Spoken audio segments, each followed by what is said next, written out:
ആദരണീയനായ ഈ യോഗത്തിൻ്റെ അധ്യക്ഷൻ ബഹുമാനപ്പെട്ട ശശി MLA, ഈ യോഗം ഉദ്ഘാടനം ചെയ്ത ബഹുമാനപ്പെട്ട കാലടി സംസ്കൃത സർവകലാശാല വൈസ് ചാൻസലർ, എൻ്റെ അധ്യാപിക കൂടിയായ professor doctor KK Geethakumari teacher, എനിക്ക് മുമ്പ് സംസാരിച്ച ശ്രീ ബോബി തോമസ്, വേദിയിലുള്ള വിശിഷ്ട വ്യക്തിത്വങ്ങളെ, സദസ്സിലുള്ള ഏറെ ആദരണീയരും ബഹുമാന്യരുമായ എൻ്റെ ആത്മാ സഹോദരങ്ങളെ, വളരെയധികം ആത്മാഭിമാനവും സന്തോഷവും തോന്നുന്ന ഒരു നിമിഷത്തിലൂടെയാണ് കടന്നു പോകുന്നത്. കാരണം ഒരു ദളിത് വിഭാഗത്തിൽപ്പെട്ട ഒരു അധ്യാപിക, പ്രത്യേകിച്ച് കാലടി പോലെയുള്ള ഒരു സ്ഥാപനത്തിൽ, പ്രത്യേകിച്ച് സംസ്കൃത സർവകലാശാലയുടെ കുലപതിയായി, സംസ്കൃതത്തിൽ പറഞ്ഞാൽ കുലപതി, വൈസ് ചാൻസലറുടെ സംസ്കൃതം കുലപതി, സർവകലാശാലയുടെ കുലപതിയായി വരിക എന്നുള്ളത് വളരെ വളരെ വളരെ വളരെ പ്രയാസകരമായ ഒരു കാര്യമാണ്. ആ പ്രയാസകരമായ കാര്യമാണ് ഗീതാകുമാരി ടീച്ചർ ആ കസേരയിൽ ഇരുന്നതോടുകൂടി നിവർത്തിയായിരിക്കുന്നത് എന്നുള്ളതാണ് എൻ്റെ ആത്മാഭിമാനത്തിൻ്റെയും സന്തോഷത്തിൻ്റെയും പ്രത്യേകിച്ചുള്ള കാരണം. ടീച്ചർ എന്നെ അധ്യാപക പോസ്റ്റിലേക്ക് എന്നെ ഇൻ്റർവ്യൂ ചെയ്തിട്ടുണ്ട്. അതുപോലെ തന്നെ എന്നെ പഠിപ്പിച്ചിട്ടുണ്ട്. എൻ്റെ പ്രിയപ്പെട്ട അധ്യാപിക കൂടിയാണ് പ്രൊഫസർ ഗീതാകുമാരി. അപ്പോൾ ടീച്ചറോടൊപ്പം ഈ വേദി പങ്കിടുക എന്നുള്ളത് വളരെ സന്തോഷം നൽകുന്ന ഒരു കാര്യമാണ്. ആ സന്തോഷം നിങ്ങളുടെ എല്ലാവരുടെയും മുമ്പിൽ പങ്കുവെക്കുകയും ചെയ്യുന്നു. ഇത്തരമൊരു പരിപാടിയിലേക്ക് എന്നെ ക്ഷണിച്ചതിനും അതുപോലെ തന്നെ നിങ്ങളുടെ എല്ലാവരുടെയും നല്ല വാക്കുകൾക്കും ആമുഖമായി തന്നെ ഹൃദയത്തിൻ്റെ ഭാഷയിലുള്ള കൃതജ്ഞത രേഖപ്പെടുത്തട്ടെ. ബുദ്ധഭാരതം, കാലവും വെല്ലുവിളികളും എന്നുള്ളതാണ് നമ്മുടെ സെമിനാറിൻ്റെ വിഷയം. ബുദ്ധഭാരതം എന്ന് പറയുന്നൊരു സങ്കല്പമുണ്ട് എന്ന് ഈ സെമിനാറിൻ്റെ സങ്കല്പം പറഞ്ഞു വെക്കുന്നു. ബുദ്ധഭാരതം, ആ സെമിനാറിൻ്റെ അനുബന്ധ വാചകം പറയുന്നത് ആ ബുദ്ധഭാരതം ചില വെല്ലുവിളികൾ നേരിടുന്നു എന്നുള്ളതാണ് അതിൻ്റെ ഉപവാചകത്തിലൂടെ വ്യക്തമാണ്. യഥാർത്ഥത്തിൽ ബുദ്ധഭാരതം നേരിടുന്ന വെല്ലുവിളി എന്നതിൻ്റെ അർത്ഥം ബ്രാഹ്മണ്യം ശക്തിപ്പെടുന്നു എന്നും ഭരണഘടനയും അംബേദ്കറുടെ ജനാധിപത്യ ദർശനവും വെല്ലുവിളിക്കപ്പെടുന്നു എന്നുള്ളതാണ് ബുദ്ധഭാരതം വെല്ലുവിളിക്കപ്പെടുന്നു എന്നതിൻ്റെ അർത്ഥം. അതിൽ കുറഞ്ഞ മറ്റൊന്നുമല്ല. കാരണം ഡോക്ടർ BR അംബേദ്കർ ഒരു പുതിയ നവബുദ്ധനെ കണ്ടെടുക്കുകയായിരുന്നു. ഒരു നവബുദ്ധനെ കണ്ടെടുത്തുകൊണ്ട് ആ നവബുദ്ധനെ ഇന്ത്യയുടെ ജനാധിപത്യത്തിനുള്ള സ്വാതന്ത്ര്യവും സമത്വവും സാഹോദര്യവുമുള്ള ഒരു പൊതുസമൂഹത്തിൻ്റെ സൃഷ്ടിക്കായി ഡോക്ടർ BR അംബേദ്കർ ഒരു പുതിയ ബുദ്ധനെ സൃഷ്ടിച്ച് സമൂഹത്തിലേക്ക് പ്രചരിപ്പിക്കുകയായിരുന്നു എന്ന് നമുക്ക് കാണാൻ കഴിയും.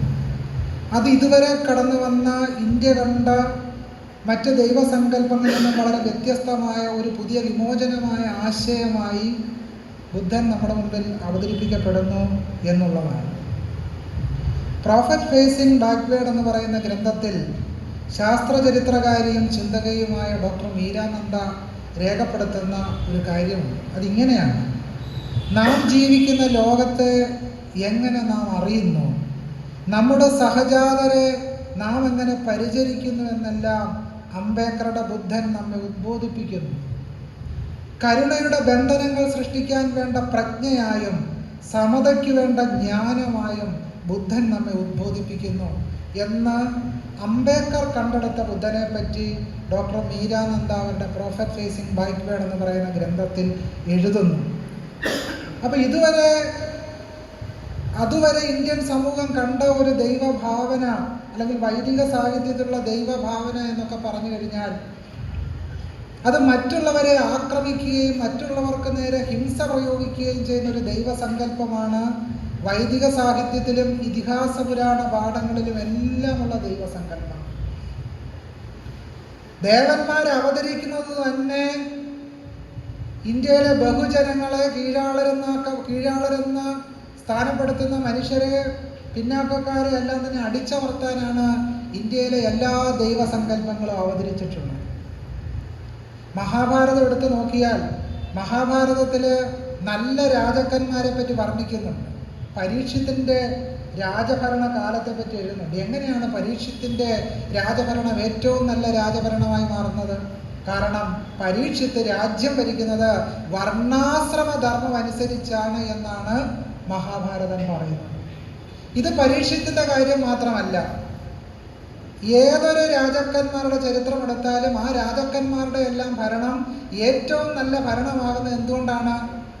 അത് വർണ്ണാശ്രമ ധർമ്മം അനുസരിച്ച്, ചാതുർവർണ്ണ വ്യവസ്ഥിതി അനുസരിച്ച് രാജ്യപരിപാലനം നടക്കുന്നത് കൊണ്ടാണ് അത് ഏറ്റവും നല്ല ഭരണമായി കരുതപ്പെടുന്നത് എന്ന മഹാഭാരതത്തിൽ തന്നെ വളരെയധികം തെളിവുകൾ നമുക്ക് കാണാൻ പറ്റും. അത് ഋഗ്വേദം മുതലായിട്ടുള്ള ദേവതാ സങ്കല്പങ്ങൾ പരിശോധിച്ചാൽ അറിയാം. ഇന്ദ്രന്റെ പ്രധാനപ്പെട്ട പരിപാടി എന്ന് പറഞ്ഞാൽ അസുരന്മാരെയും രാക്ഷസന്മാരെയും ഇല്ലാതാക്കുക എന്നുള്ളതാണ്. രാക്ഷസ കുലങ്ങൾ തന്നെ ഇല്ലാതാക്കുക എന്നുള്ളതാണ്. വസിഷ്ഠനും അത്രിയും എല്ലാം തന്നെ ഇത്തരം ഋഷിമാരെല്ലാം പ്രാർത്ഥിക്കുന്നത് ഈ രാക്ഷസ കുലത്തെ മുഴുവൻ മുടിക്കണേ, ഞങ്ങൾക്ക് പായസവും പാലും പഴവും പശുവിനെയും തരണേ എന്നുള്ളതാണ്. അല്ലാതെ ഇന്ത്യയിലെ മുഴുവൻ ജനങ്ങൾക്കും ഐശ്വര്യം തരണേ എന്ന് പറയുന്ന ഒരു മന്ത്രം പോലും ഋഗ്വേദത്തിലോ യജുർവേദത്തിലോ സാമവേദത്തിലോ അഥർവേദത്തിലോ ഇല്ല. ഞങ്ങളെ രക്ഷിക്കണേ എന്നാണ്, ആരെ? ബ്രാഹ്മണരെ രക്ഷിക്കണേ എന്നാണ് ഋഗ്വേദം മുതലായ വേദങ്ങളെല്ലാം തന്നെ പ്രാർത്ഥിക്കുന്നത്. ഋഗ്വേദത്തിലെ ഏതൊരു പ്രാർത്ഥന എടുത്താലും ബ്രാഹ്മണർക്ക് വേണ്ടിയിട്ടുള്ള പ്രാർത്ഥനകളാണ് അതെല്ലാം. ഋഗ്വേദത്തിൽ ഒരു വിഷ്ണു സൂക്തമുണ്ട്. വിഷ്ണു സൂക്തത്തിൽ വിഷ്ണുവിനോട് പ്രാർത്ഥിക്കുന്നത്, നീ 3 ലോകങ്ങളും നിന്റെ 3 കാലടി കൊണ്ട് അളന്ന് തിട്ടപ്പെടുത്തിയിരിക്കുന്നു. അടുത്ത വരിയാണ് ഏറ്റവും ശ്രദ്ധേയമായ വരി. എന്തിനാണ് നീ ഇങ്ങനെ 3 അടി കൊണ്ട് ഈ ലോകം മുഴുവൻ അളക്കുന്നത്? ആ സൂക്തത്തിൽ തന്നെ മറുപടി പറയുന്നു, സ്തോതാക്കൾക്ക് വേണ്ടിയിട്ടാണ് വിഷ്ണു അവതരിച്ച് ഈ 3 കാലുകൊണ്ട് ഈ ലോകം മുഴുവൻ അളന്നത് എന്ന്. ആരാണ് ഈ സ്തോതാക്കൾ? സ്തോതാക്കൾ എന്ന് പറയുന്നത് ബ്രാഹ്മണരാണ്. അപ്പോൾ ബ്രാഹ്മണർക്ക് വേണ്ടിയാണ് വിഷ്ണു അവതരിച്ചത്. ഭാഗവത പുരാണത്തില് കലിയുഗത്തെ പറ്റി പറയുന്ന 11ാമത്തെ അധ്യായത്തിൽ പറയുന്നത് ഭഗവാൻ വാസുദേവൻ കലിയുഗത്തിൽ അവതരിക്കും. എന്തിനു വേണ്ടിയാണ് അവതരിക്കുന്നത്? വർണ്ണാശ്രമധർമ്മം പണ്ടേ പോലെ തന്നെ അവതരിപ്പിക്കാൻ, ജാതി വ്യവസ്ഥയെ പരിപാലിക്കാൻ. എവിടെയൊക്കെയാണോ ജാതി വ്യവസ്ഥയ്ക്ക് കോട്ടം വന്നുകൊണ്ടിരിക്കുന്നത് ആ ജാതി വ്യവസ്ഥയെ വീണ്ടെടുത്ത് പുനഃസ്ഥാപിക്കാൻ വേണ്ടിയാണ് ഭഗവാൻ വാസുദേവൻ അവതരിക്കുന്നത് എന്ന് ഭാഗവത പുരാണത്തിൽ കലിയുഗത്തെ പറ്റി പറയുന്ന അധ്യായത്തിൽ വളരെ വിശദമായി തന്നെ പറഞ്ഞു. ഇങ്ങനെ നമ്മൾ ഏതൊരു ദേവതാ സങ്കല്പം എടുത്ത് പരിശോധിച്ചാൽ ഹിംസയുടെ ഒരു ചരിത്രമാണ് ഈ ദേവതാ ഭാവങ്ങളിലെല്ലാം തന്നെ കുടിയിരിക്കുന്നത്. അതുകൊണ്ടാണ് ശാസ്ത്ര ചരിത്രകാരിയും ചിന്തകയുമായ മീരാനന്ദ പറഞ്ഞത്, അംബേദ്കറുടെ ബുദ്ധൻ എന്താണ് നമ്മളോട് പറയുന്നത്? കരുണയുടെ ബന്ധനങ്ങൾ സൃഷ്ടിക്കാൻ വേണ്ട പ്രജ്ഞ വേണം നമുക്ക്.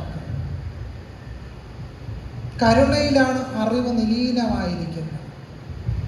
ബ്രാഹ്മണ്യത്തിന്റെ അറിവിന്റെ സ്വഭാവം എന്താണ്? ബ്രാഹ്മണ്യത്തിന്റെ അറിവിന്റെ അടിസ്ഥാനം എന്ന് പറയുന്നത് ഹിംസയാണ്.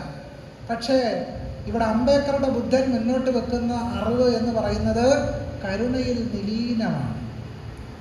അത് സമതയ്ക്ക് വേണ്ട ജ്ഞാനമാണ്. സമത എന്ന് പറഞ്ഞാൽ തുല്യതയാണ്. അറിവ് സമൂഹത്തിൽ തുല്യത സൃഷ്ടിക്കാൻ വേണ്ടിയുള്ള ഒരു ഉപാധിയായി മാറണം എന്ന് മീരാനന്ദ പറഞ്ഞു വെക്കുന്നു. ഇവര് ഈ ബുദ്ധിസത്തെ സംബന്ധിച്ചുള്ള അംബേദ്കറിന്റെ ബുദ്ധമത സങ്കല്പങ്ങളെ വെച്ചുകൊണ്ട് മീരാനന്ദ തുടർന്ന ഒരു വിശദമായ കാര്യം അവതരിപ്പിക്കുന്നുണ്ട്. അതിങ്ങനെയാണ്: വേദോപനിഷത്തുക്കളുടെ ചലനരഹിതമായ ബ്രഹ്മാണ്ഡ വ്യവസ്ഥയെക്കുറിച്ചുള്ള സങ്കല്പത്തിന് പകരം ബുദ്ധൻ എല്ലാം മാറിക്കൊണ്ടിരിക്കുന്നുവെന്നും പരിവർത്തനരഹിതമായ യാഥാർത്ഥ്യത്തെ അനുഭവപ്പെടുത്തുന്ന അനസ്യൂതമായതോ പറ്റിച്ചേർന്നിരിക്കുന്നതായ സ്വത്വത്തിന് അസ്തിത്വമില്ലെന്നും വാദിക്കുന്നു. സ്ഥിരതാ സങ്കല്പം യാതനകൾ ക്ഷണിച്ചു വരുത്തുന്നു. എന്നാൽ പരിവർത്തനാത്മക ജീവിത സങ്കല്പവും മാറിക്കൊണ്ടിരിക്കുന്ന യാഥാർത്ഥ്യത്തെക്കുറിച്ചുള്ള മാനസിക അധ്വാനവും യാതനകളെ നിയന്ത്രിക്കാനും അതിജീവിക്കാനുമുള്ള ശക്തി നൽകുന്നു എന്നുകൂടി മീരാനന്ദ നിരീക്ഷിക്കുന്നു. അപ്പൊ അടിസ്ഥാനപരമായി ബുദ്ധിസത്തിന്റെ ഒരു സങ്കല്പം എന്ന് പറയുന്നത് എല്ലാം മാറിക്കൊണ്ടിരിക്കുന്നു, ക്ഷണികവാദമാണ്, എല്ലാം മാറിക്കൊണ്ടിരിക്കുന്നു, പരിവർത്തനമാണ് ഈ ലോകത്തിന്റെ ആധാരം എന്ന ബുദ്ധന്റെ ഈ ഫിലോസഫി പറഞ്ഞു വെക്കുന്നു. പക്ഷെ ബ്രാഹ്മണ മതത്തിന്റെ സങ്കല്പം എന്താണ്? എല്ലാം സനാതനമാണ്, ഒന്നും മാറുന്നില്ല, എല്ലാം സനാതനമാണ്. വർണ്ണാശ്രമ വ്യവസ്ഥ സനാതനം, ജാതി വ്യവസ്ഥ സനാതനം, എല്ലാം സനാതനമായിട്ട് നിലനിൽക്കുന്നു എന്നുള്ളതാണ്. അതായത് ബ്രാഹ്മണ മതത്തിന് അതിജീവിക്കണമെങ്കിൽ എന്ത് വേണം?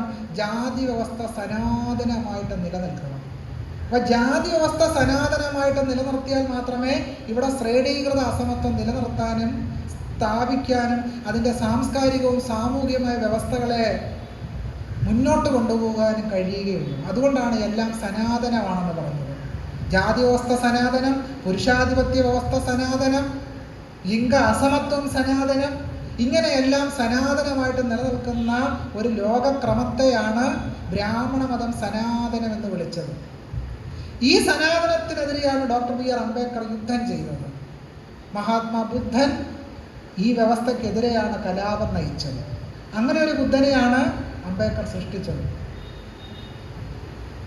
യാതൊന്നും ശാശ്വതമായും അപ്രമാദിത്വത്തോടെയും നിലകൊള്ളുന്നില്ലെന്ന് ബുദ്ധൻ തിരിച്ചറിഞ്ഞു. പക്ഷെ വേദങ്ങളും ഇതിഹാസങ്ങളും പുരാണങ്ങളും എന്താണ് നമ്മളോട് പറയുന്നത്? എല്ലാം ശാശ്വതമാണ്. എല്ലാം ശാശ്വതമാണെന്ന് പറയുമ്പോൾ ഒരു ചെറിയ പ്രശ്നം അതിനകത്തുണ്ട്. എല്ലാം ശാശ്വതമാണെന്ന് പറയുമ്പോൾ ഈ ലോകത്ത് ജനിച്ചു വീണ് ആ അസമത്വം അനുഭവിക്കുക എന്നുള്ളത് എല്ലാം നമ്മുടെ ഒരു വിധിയാണ് എന്നാണ് ഈ സനാതന മതം നമ്മളോട് പറയുന്നത്. പക്ഷേ അംബേദ്കറുടെ ബുദ്ധിസം അങ്ങനെ ഒന്നിനെ അംഗീകരിക്കുന്നേ ഇല്ല.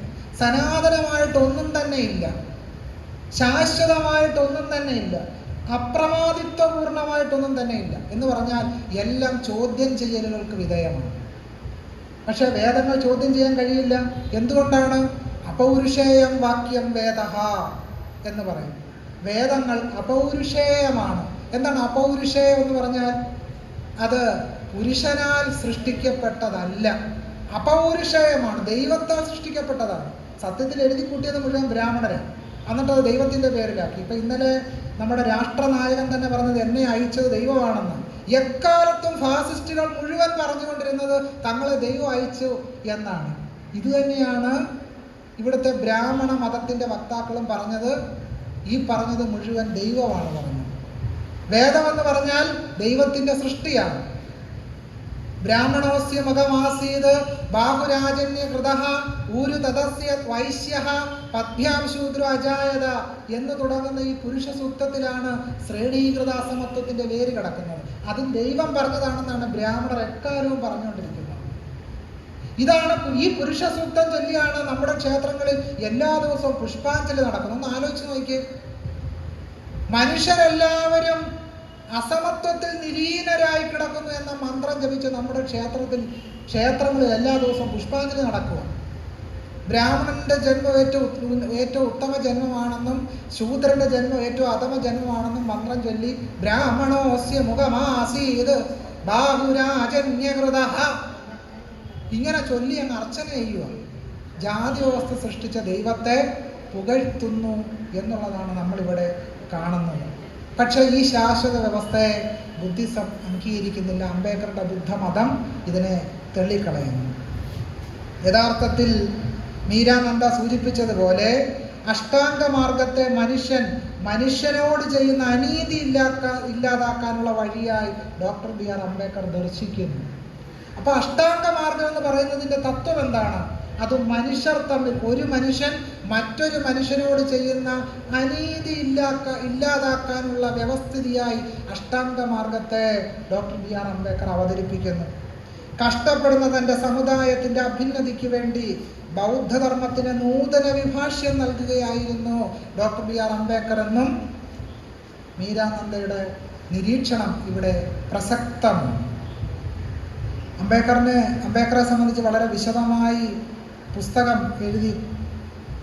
എഴുതിയ നരേന്ദ്ര ജാദവ് അംബേദ്കറെ സംബന്ധിച്ച ഗ്രന്ഥത്തിൽ ചില കാര്യങ്ങൾ നിരീക്ഷിക്കുന്നു.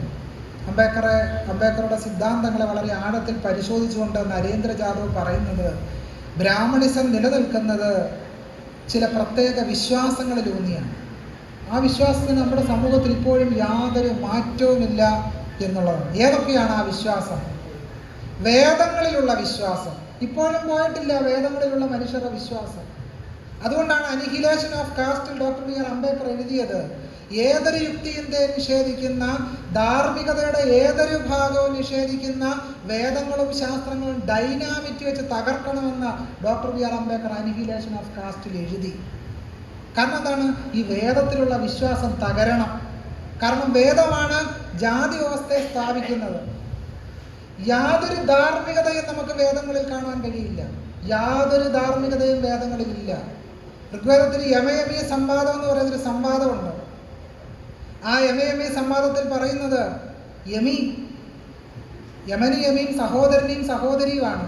അപ്പൊ സഹോദരിയായ യമി സഹോദരനായ യമനോട് പറയുകയാണ്, വള്ളത്തോളിന്റെ തർജ്ജമ, നീലവിശാലമാം വൻകടലിൽ ഏകാന്തമാമീ മണൽത്തുരുത്തിൽ ആമോദമുൾക്കാമ്പിലേറ്റവേഗം കാമലീലോത്സവമാസ്വദിക്കാൻ എൻ പ്രിയ സോദരനാകും നിന്നെ വൻപെരുമീ ഞാൻ ക്ഷണിച്ചിടുന്നു. സ്വന്തം സഹോദരനെ കാമസമ്പൂർത്തിക്കായിട്ട് ക്ഷണിച്ചു വരുത്തുക. ഈ വേദം സനാതനമാണെന്ന് നമ്മുടെ സനാതനികൾ പറയുക. സഹോദരനെ ലൈംഗിക വേഴ്ചയ്ക്ക് ക്ഷണിക്കുന്ന മന്ത്രം യമയമീ സംവാദം ഋഗ്വേദത്തിലും അഥർവേദത്തിലും ഉണ്ട്. ഇത് സനാതനമായിട്ട് ഇത് വ്യവസ്ഥ നിലനിന്നാൽ ഇന്ത്യയുടെ ഇന്നത്തെ അവസ്ഥ എന്താകുമെന്ന് ആലോചിച്ച് നോക്കി. ഇതാണ് സനാതനമാണ്, മഹത്വപൂർണമാണ് എന്നൊക്കെ പറഞ്ഞുകൊണ്ടിരിക്കുന്നു. 2, മോക്ഷത്തിലുള്ള വിശ്വാസം. എന്താണ് ഈ മോക്ഷത്തിലുള്ള വിശ്വാസം? അത് കർമ്മ പുനർജന്മ വിശ്വാസത്തിൻ്റെ അധിഷ്ഠാനത്തിലാണ് മോക്ഷം എന്ന് പറയുന്ന സങ്കല്പം തന്നെ നിലനിൽക്കുന്നത്. രാവിലെ അമ്പലങ്ങൾ അടുത്തുള്ളവർക്കറിയാം, രാവിലെ ജ്ഞാനപ്പാന കേൾക്കാം. ചണ്ടകർമ്മങ്ങൾ ചെയ്തവൻ ചാകുമ്പോൾ ചണ്ടാല കുലത്തിങ്കൽ പുറക്കുന്നു എന്ന് വെളുപ്പിന് 5 മണിക്ക് ഹരിനാമ കീർത്തനത്തിനോടൊപ്പം കേൾക്കാം. എന്താണ് ഈ സൂക്തം പറഞ്ഞു വെക്കുന്നത്? ഈ ലോകത്ത് ജനിക്കുന്ന ചണ്ടാളന്മാരെല്ലാം കഴിഞ്ഞ ജന്മത്തിൽ പാപം ചെയ്ത വലിയ പാപികളാണ് എന്നാണ് പൂന്താനത്തിൻ്റെ ജ്ഞാനപ്പാന പറഞ്ഞു വെക്കുന്നത്. ഇനി എന്തു വേണം? ഈ ചണ്ടാള ജന്മത്തിൽ നിന്ന് പുറത്തു കിടക്കാൻ എന്താണ് ചെയ്യേണ്ടത്? ബ്രാഹ്മണ സേവ ചെയ്യുക, ബ്രാഹ്മണന് ദാനം ചെയ്യുക. എന്നിട്ട് ഈ സമൂഹത്തിന്റെ അസമത്വം മുഴുവൻ അംഗീകരിച്ച് ആ അസമത്വത്തിന്റെ ദുഃഖവും ദുരിതവും ഏറ്റെടുത്ത് രാമനാമം ജപിച്ചുകൊണ്ട് നടക്കുക. എന്ത് രാമനാമം? ഭംഗിയോട് ഭൂമി തന്നെ ബ്രാഹ്മണർക്ക് നൽകുവാൻ രാമരാമപാഹിനി. ഇങ്ങനെ ഈ മോക്ഷത്തിലുള്ള വിശ്വാസം ഉപേക്ഷിക്കണം എന്ന് ഡോക്ടർ ബി ആർ അംബേദ്കർ നിരീക്ഷിച്ചു. 3, ചാതുർവർണ്ണയത്തിലുള്ള വിശ്വാസം. ഇപ്പോഴും യാതൊരു മാറ്റമില്ല ചാതുർവർണ്ണയത്തിലുള്ള നമ്മുടെ വിശ്വാസത്തിൽ. ഗുരുവായൂർ അമ്പലത്തിൽ മേൽശാന്തിയാകണമെങ്കിൽ ബ്രാഹ്മണൻ തന്നെ വേണം. ശബരിമല ക്ഷേത്രത്തിൽ മേൽശാന്തിയാകണമെങ്കിൽ നമ്പൂതിരിയായിട്ട് തന്നെ ജനിക്കണം. എന്തിനേറെ പറയുന്നു, ഗുരുവായൂർ അമ്പലത്തിൽ സാമ്പാർ വെക്കാൻ പോലും ബ്രാഹ്മണനായി ജനിക്കണം. കായം ചേർക്കണമെങ്കിൽ പട്ടരായിട്ട് തന്നെ ജനിക്കണം. സാമ്പാറിൻ്റെ മസാല ഈസ്റ്റേണിൻ്റെ ആണെങ്കിലും കൊള്ള ഏത് കമ്പനിയുടെ ആയാലും കൊല്ലം ചേർക്കേണ്ടത് ആരായിരിക്കണം? ബ്രാഹ്മണൻ തന്നെ ആയിരിക്കണം. ഇങ്ങനെ ചാതുർവർണ്ണയത്തിലുള്ള നമ്മുടെ വിശ്വാസം. സാമ്പാർ പൊടി ചേർക്കുന്നതിൽ പോലും ജാതി അത് വെച്ച് പുലർത്തുന്ന ഒരു സമൂഹമാണ് ഇന്ത്യൻ സമൂഹം, കേരളീയ സമൂഹം. ലോകം ഈശ്വരന്റെ സൃഷ്ടിയാണെന്നുള്ള വിശ്വാസം, ആത്മാവിലുള്ള വിശ്വാസം. ആ ആത്മാവിലുള്ള വിശ്വാസം വെച്ചിട്ടാണ് നമ്മളെ നിരന്തരം ചൂഷണം ചെയ്യുന്നത്. അത് കർമ്മ പുനർജന്മ സിദ്ധാന്തത്തിന്റെ അടിസ്ഥാനത്തിലാണ് അത് പ്രവർത്തിക്കുന്നത്. പുനർജന്മത്തിലുള്ള വിശ്വാസം, മരിച്ച ആളുകൾ മുഴുവൻ പുനർജനിക്കുമെന്നും അങ്ങനെ നല്ല രീതിയിൽ പുനർജനിക്കാൻ വേണ്ടി യജ്ഞവും പൂജയും ഹോമവും ഒക്കെ നടത്തണമെന്ന് ഉള്ള വിശ്വാസം ജനങ്ങളിലേക്ക് ഇഞ്ചക്ട് ചെയ്തുകൊണ്ടിരിക്കുകയാണ്. ഏറ്റവും അവസാനത്തേത് കർമ്മ സിദ്ധാന്തത്തിലുള്ള വിശ്വാസം. അത് ഈ കർമ്മ പുനർജന്മ സിദ്ധാന്തത്തിൻ്റെ ഒരു ആകമാനമുള്ളൊരു വ്യവസ്ഥയാണ്. അപ്പം ഇത്തരം വിശ്വാസങ്ങളിലാണ് എന്ത് നിലനിൽക്കുന്നത്? ബ്രാഹ്മണിസം നിലനിൽക്കുന്നത്. അപ്പം ഇത്രയും വിശ്വാസങ്ങൾ ഉപേക്ഷിച്ച് കഴിഞ്ഞാൽ അതോടുകൂടി ബ്രാഹ്മണിസത്തിൽ നിന്ന് നമുക്ക് മുക്തിയായി. അതാണ് 1956 ഒക്ടോബർ 14 മഹാനായ ഡോക്ടർ ബി.ആർ. അംബേദ്കർ ബുദ്ധിസത്തിലേക്ക് പരിവർത്തനം ചെയ്യുമ്പോൾ അദ്ദേഹം 22ഓളം പ്രതിജ്ഞ എടുക്കുന്നുണ്ട്. അതിലേക്ക് ഞാൻ വരാം. ആ പ്രതിജ്ഞയിൽ വളരെ അഗാധമായി അദ്ദേഹം സൂചിപ്പിക്കുന്നത് ഈ ബ്രാഹ്മണിസത്തോടുള്ള വിമർശനമാണ്. അതായത് ഡോക്ടർ ബി.ആർ. അംബേദ്കർ ബുദ്ധിസത്തെ ബ്രാഹ്മണിസത്തോടുള്ള വിമർശനമാക്കി മാറ്റി എന്നുള്ളതാണ്. ബുദ്ധിസത്തെ ബ്രാഹ്മണ്യത്തിൻ്റെ അഗാധമായ വിമർശന സ്ഥാനമാക്കി ഡോക്ടർ ബി.ആർ. അംബേദ്കർ മാറ്റി എന്നുള്ളതാണ്. അതുകൊണ്ട് തന്നെയാണ് ഡോക്ടർ ബി.ആർ. അംബേദ്കർ ഇപ്രകാരം നിരീക്ഷിക്കുന്നുണ്ട്: Indian history is nothing but struggle between Buddhism and Brahmanism. ഇന്ത്യയുടെ ചരിത്രം എന്ന് പറയുന്നത് ബുദ്ധിസവും ബ്രാഹ്മണിസവും തമ്മിലുള്ളൊരു യുദ്ധമായി അംബേദ്കർ അവതരിപ്പിക്കുന്നു. There was in ancient India a great struggle between Buddhism and Brahmanism. The Buddhists were revolutionaries and the Brahmins were counter-revolutionaries. ബൗദ്ധര് ഒരു വിപ്ലവാത്മകമായ പരിവർത്തനത്തിൻ്റെ സംവാഹകരായിട്ടാണ് India ചരിത്രത്തിൽ നിലനിൽക്കുന്നതെങ്കിൽ ബ്രാഹ്മണർ ഈ പ്രതിവിപ്ലവകാരികളായ ഇന്ത്യയുടെ ചരിത്രത്തിൽ എക്കാലവും നിലനിൽക്കുന്നു എന്ന് ഡോക്ടർ ബി.ആർ. അംബേദ്കർ കാണുന്നു. അദ്ദേഹം 1944 മദ്രാസ് റാഷണൽ സൊസൈറ്റിയിൽ നടത്തുന്ന പ്രഭാഷണത്തിൽ, സെപ്റ്റംബർ 24 നടത്തുന്ന പ്രഭാഷണത്തിൽ അംബേദ്കർ പറയുന്നത്, Buddha was the first person to preach the message of liberty, equality and fraternity in the history of the world എന്നാണ്. സ്വാതന്ത്ര്യം, സമത്വം, സാഹോദര്യം എന്ന 3 പ്രധാനപ്പെട്ട ആശയത്തെപ്പറ്റി ലോകത്തിന് മുമ്പിൽ ആദ്യമായി പറയുന്നത് ബുദ്ധനാണ് എന്ന് ഡോക്ടർ ബി.ആർ. അംബേദ്കർ പറഞ്ഞു വെച്ചു. അതിനു മുമ്പ് സ്വാതന്ത്ര്യം, സമത്വം, സാഹോദര്യം എന്നൊരു വാക്ക് ഇന്ത്യയിൽ മഹത്ത് എന്ന് പറയുന്ന ഏതെങ്കിലും ഗ്രന്ഥപാഠങ്ങളിൽ നമുക്ക് കാണാൻ പറ്റും. മഹാഭാരതം വലിയ വിപ്ലവ ടെസ്റ്റാണെന്നാണ് പറയുന്നത്. സെക്കുലർ പാഠമാണെന്നാണ് പറയുന്നത് മഹാഭാരതം. സ്വാതന്ത്ര്യം എന്നൊരു വാക്ക് ഇതിഹാസ പുരാണ പാഠങ്ങൾ നമുക്ക് കാണാൻ കഴിയുമോ? സമത്വം എന്നൊരു വാക്ക് ഇതിഹാസ പുരാണങ്ങൾ നമുക്ക് കാണാൻ കഴിയുമോ? സാഹോദര്യം എന്നൊരു വാക്ക് വേദങ്ങളിൽ നമുക്ക് കാണാൻ കഴിയുമോ? അപ്പം നമ്മളോട് ഏറ്റവും മഹത്താണ് എന്ന് പറഞ്ഞുകൊണ്ടിരിക്കുന്ന വേദേതിഹാസ പുരാണ പാഠങ്ങളിൽ ഒരിടത്തും എന്തില്ല? സ്വാതന്ത്ര്യം, സമത്വം, സാഹോദര്യം എന്ന് പറയുന്ന 3 ആശയങ്ങളെ പറ്റി ഒന്നും തന്നെയില്ല. ഇനി എന്തെങ്കിലും ഉണ്ടെങ്കിൽ തന്നെ അത്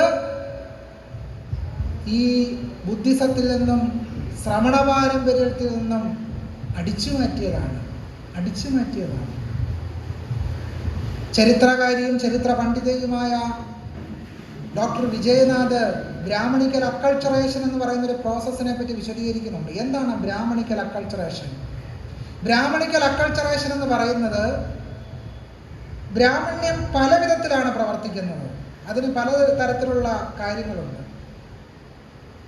ക്രിസ്റ്റഫർ ജെഫ്രലോട്ടനെ പോലെയുള്ള ആളുകൾ മൾട്ടി സ്പീക്കിംഗ് എന്നൊക്കെ പറയുന്ന ചില പുതിയ സിദ്ധാന്തങ്ങൾ അവതരിപ്പിച്ചിട്ടുണ്ട്. യഥാർത്ഥത്തിൽ മൾട്ടി സ്പീക്കിംഗ് ഇന്ത്യ ചരിത്രത്തിൽ ആദ്യം മുതലേ ഉണ്ട്. അതിൻ്റെ ഉപജ്ഞാതാക്കൾ ഇന്ത്യൻ ബ്രാഹ്മണരാണ്. പലതരത്തിൽ പറയുക. ഒരു വാക്കിന് തന്നെ 100,000 അർത്ഥം കാണും. എന്താണ്? അതിങ്ങനെ അഴിഞ്ഞു കിടക്കുകയാണ്. തങ്ങൾക്ക് ഓരോ ചരിത്രഘട്ടത്തിലും ഏതർത്ഥത്തെയാണോ കാണേണ്ടത് ആ അർത്ഥത്തെ ഇന്ത്യൻ ബ്രാഹ്മണ്യം എപ്പോഴും അവതരിപ്പിച്ചുകൊണ്ടിരിക്കും.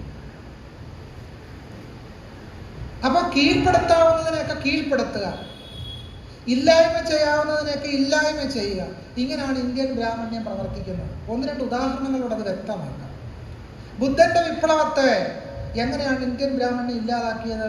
മഹാവിഷ്ണുവിൻ്റെ അവതാരമാക്കി ബുദ്ധനെ മാറ്റിക്കൊണ്ടാണ് ഇന്ത്യൻ ബ്രാഹ്മണ്യം ബുദ്ധനെ കീഴ്പ്പെടുത്തിയത്. അയോധ്യയിൽ വിഗ്രഹത്തിൻ്റെ പ്രഭയിൽ നമ്മളത് കണ്ടു. ബുദ്ധനെ മഹാവിഷ്ണുവിൻ്റെ ഒരു അവതാരമാക്കി മാറ്റി. അങ്ങനെയാണ് ആരെങ്കിലും വിപ്ലവം നടത്തുന്നുണ്ടെങ്കിൽ ആ വിപ്ലവത്തെ ഇല്ലായ്മ ചെയ്യാൻ അവരെ അവതാരമാക്കി മാറ്റുക. വളരെ എളുപ്പമാണ് കാര്യം. ഞെക്കിക്കൊല്ലുക എന്ന് പറയുന്നത് പോലെ. 2, ഹിംസയിലൂടെ ഇല്ലാതാക്കുക. ഹിംസയിലൂടെ ഇല്ലാതാക്കാൻ സാധിച്ചില്ലെങ്കിൽ ഈ പറയുന്ന രീതിയിൽ സ്വാംശീകരിച്ചില്ലാതാക്കുക. അതാണ് ചരിത്ര പണ്ഡിതയായ വിജയനാഥ് പറഞ്ഞ ഈ ബ്രാഹ്മണ്യ സ്വാംശീകരണം എന്ന് പറയുന്നത്. കേരളത്തിൽ വളരെ കാര്യമായിട്ട് അത് നടന്നുകൊണ്ടിരിക്കുക. കേരളത്തിലെ ബഹുജനങ്ങളുടെ കാവും കുളങ്ങളും എല്ലാം കേരളീയ ബ്രാഹ്മണ്യം ഇങ്ങനെയാണ് ഇല്ലാതാക്കിക്കൊണ്ടിരിക്കുന്നത്. ദേവപ്രശ്നത്തിലൂടെ, പൂജാ പദ്ധതികളിലൂടെ ബഹുജനങ്ങളുടെ, കീഴാളരാക്കപ്പെട്ട മനുഷ്യരുടെ, അധസ്ഥിതരാക്കപ്പെട്ട മനുഷ്യരുടെ കാവുകളും ദേവതാ സ്ഥാനങ്ങളും ഒക്കെ തന്നെ ഇന്ത്യൻ ബ്രാഹ്മണ്യം ഇല്ലാതാക്കിക്കൊണ്ടിരിക്കുന്നത് അതിനെയൊക്കെ സ്വാംശീകരിച്ച് പൂണൂലിടിച്ചു വന്നു.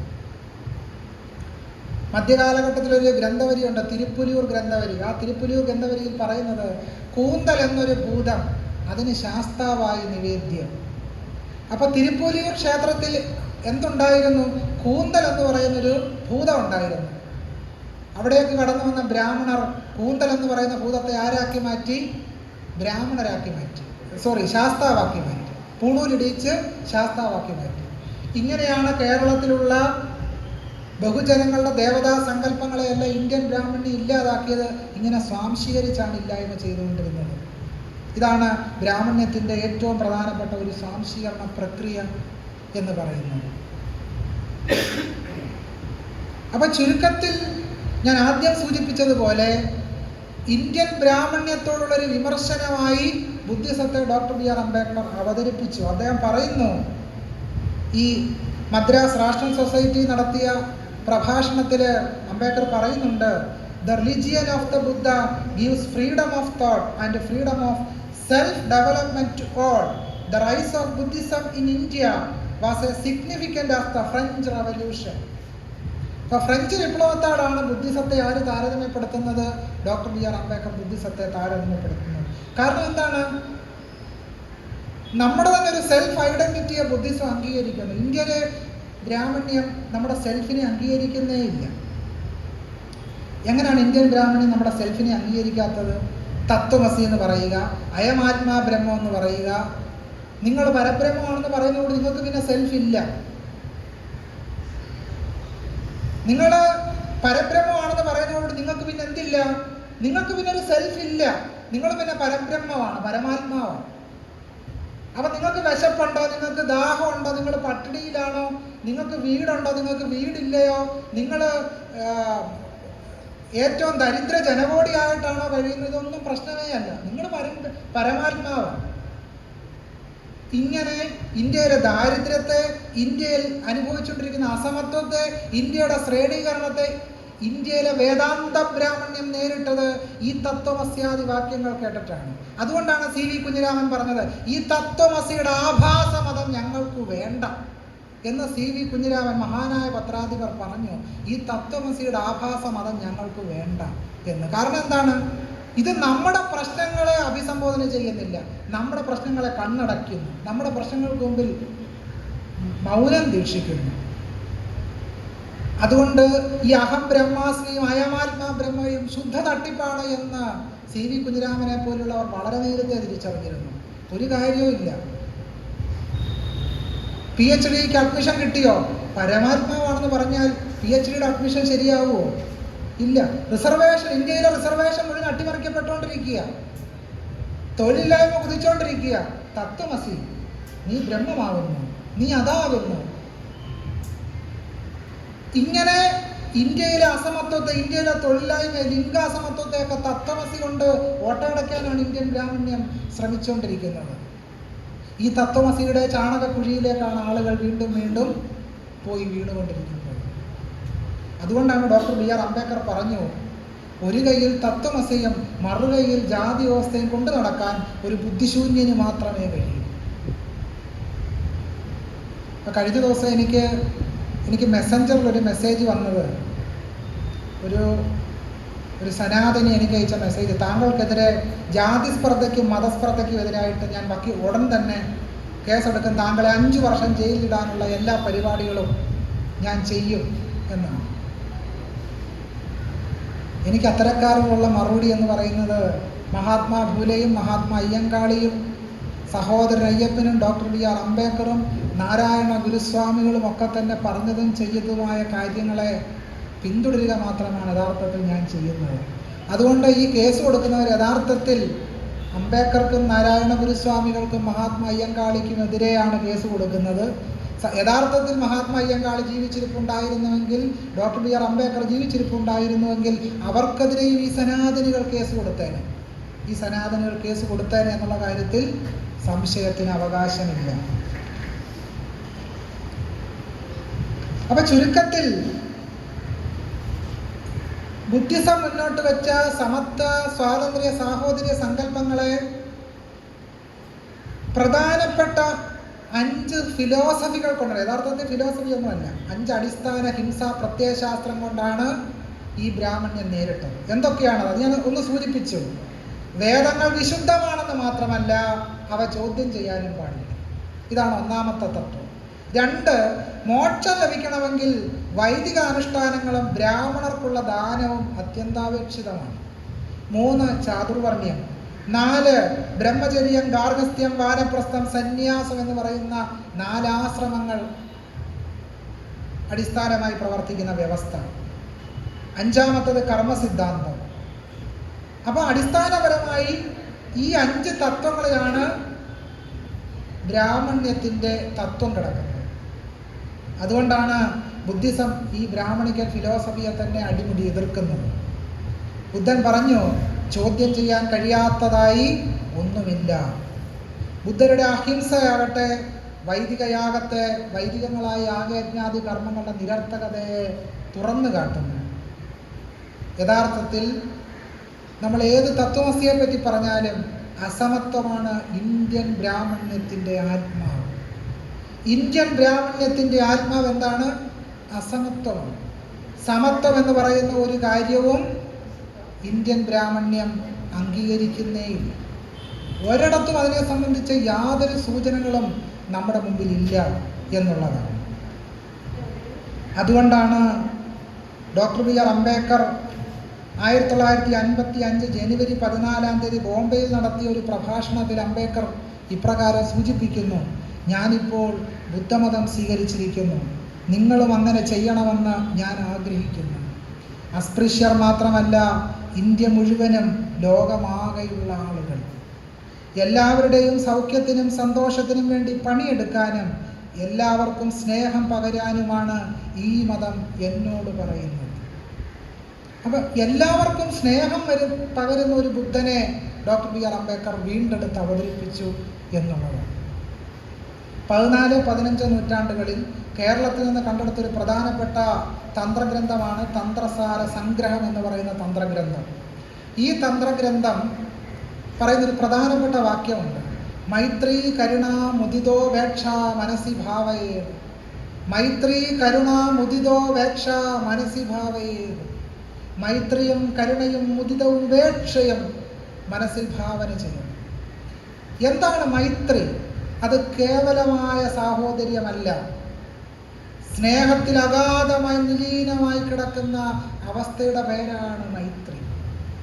സ്നേഹത്തിലാണ് മൈത്രി നിലീനമായിരിക്കുന്നത്, സ്നേഹത്തിലാണ് മൈത്രിയുടെ ഉറവിടം. കരുണ, യഥാർത്ഥത്തിൽ കരുണയുടെ അസ്തിത്വം പ്രജ്ഞയാണ്. ഒരാൾക്ക് മറ്റൊരാളോട് കരുണ തോന്നണമെങ്കിൽ അതിനെപ്പറ്റി അഗാധമായ അറിവ് വേണം. അയാൾ അപരനല്ലെന്നുള്ള തിരിച്ചറിവിൽ മാത്രമാണ് ഈ കരുണ പ്രവർത്തിക്കുക. അപ്പം അപരവൽക്കരണത്തെ ഒഴിവാക്കുന്നു കരുണ. മുദിതം, സന്തോഷം. അത് എങ്ങനത്തെ സന്തോഷമാണ്? ആരെങ്കിലും പരിഹസിച്ചുണ്ടാക്കുന്ന സന്തോഷമല്ല, ബോഡി ഷെയ്മിങ് നടത്തി ഉണ്ടാക്കുന്ന സന്തോഷമല്ല, ആരെങ്കിലും ഇകഴ്ത്തിയിട്ട് കിട്ടുന്ന സന്തോഷമല്ല.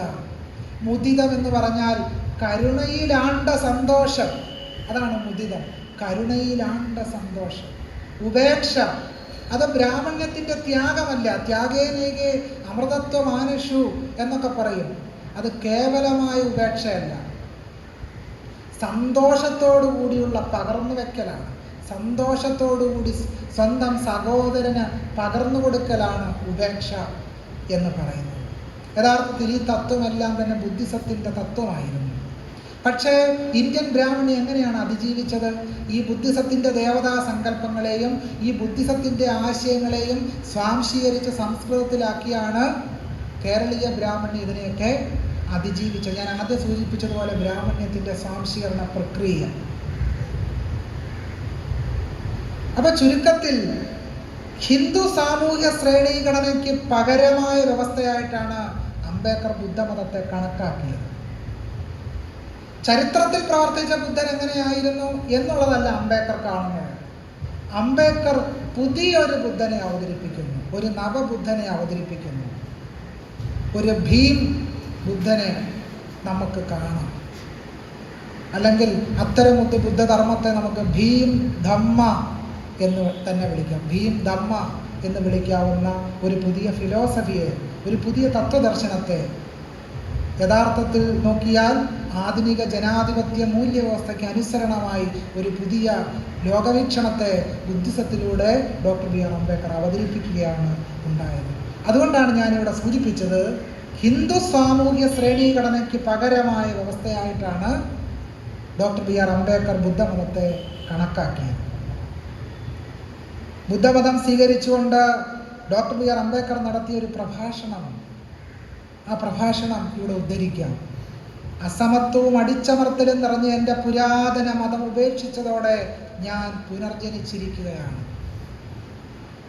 അവതാരങ്ങളുടെ തത്വശാസ്ത്രത്തിൽ എനിക്ക് യാതൊരു വിശ്വാസവുമില്ല. ബുദ്ധൻ വിഷ്ണുവിൻ്റെ അവതാരമാണെന്ന് പറയുന്നത് വിഡ്ഢിത്തമാണ്.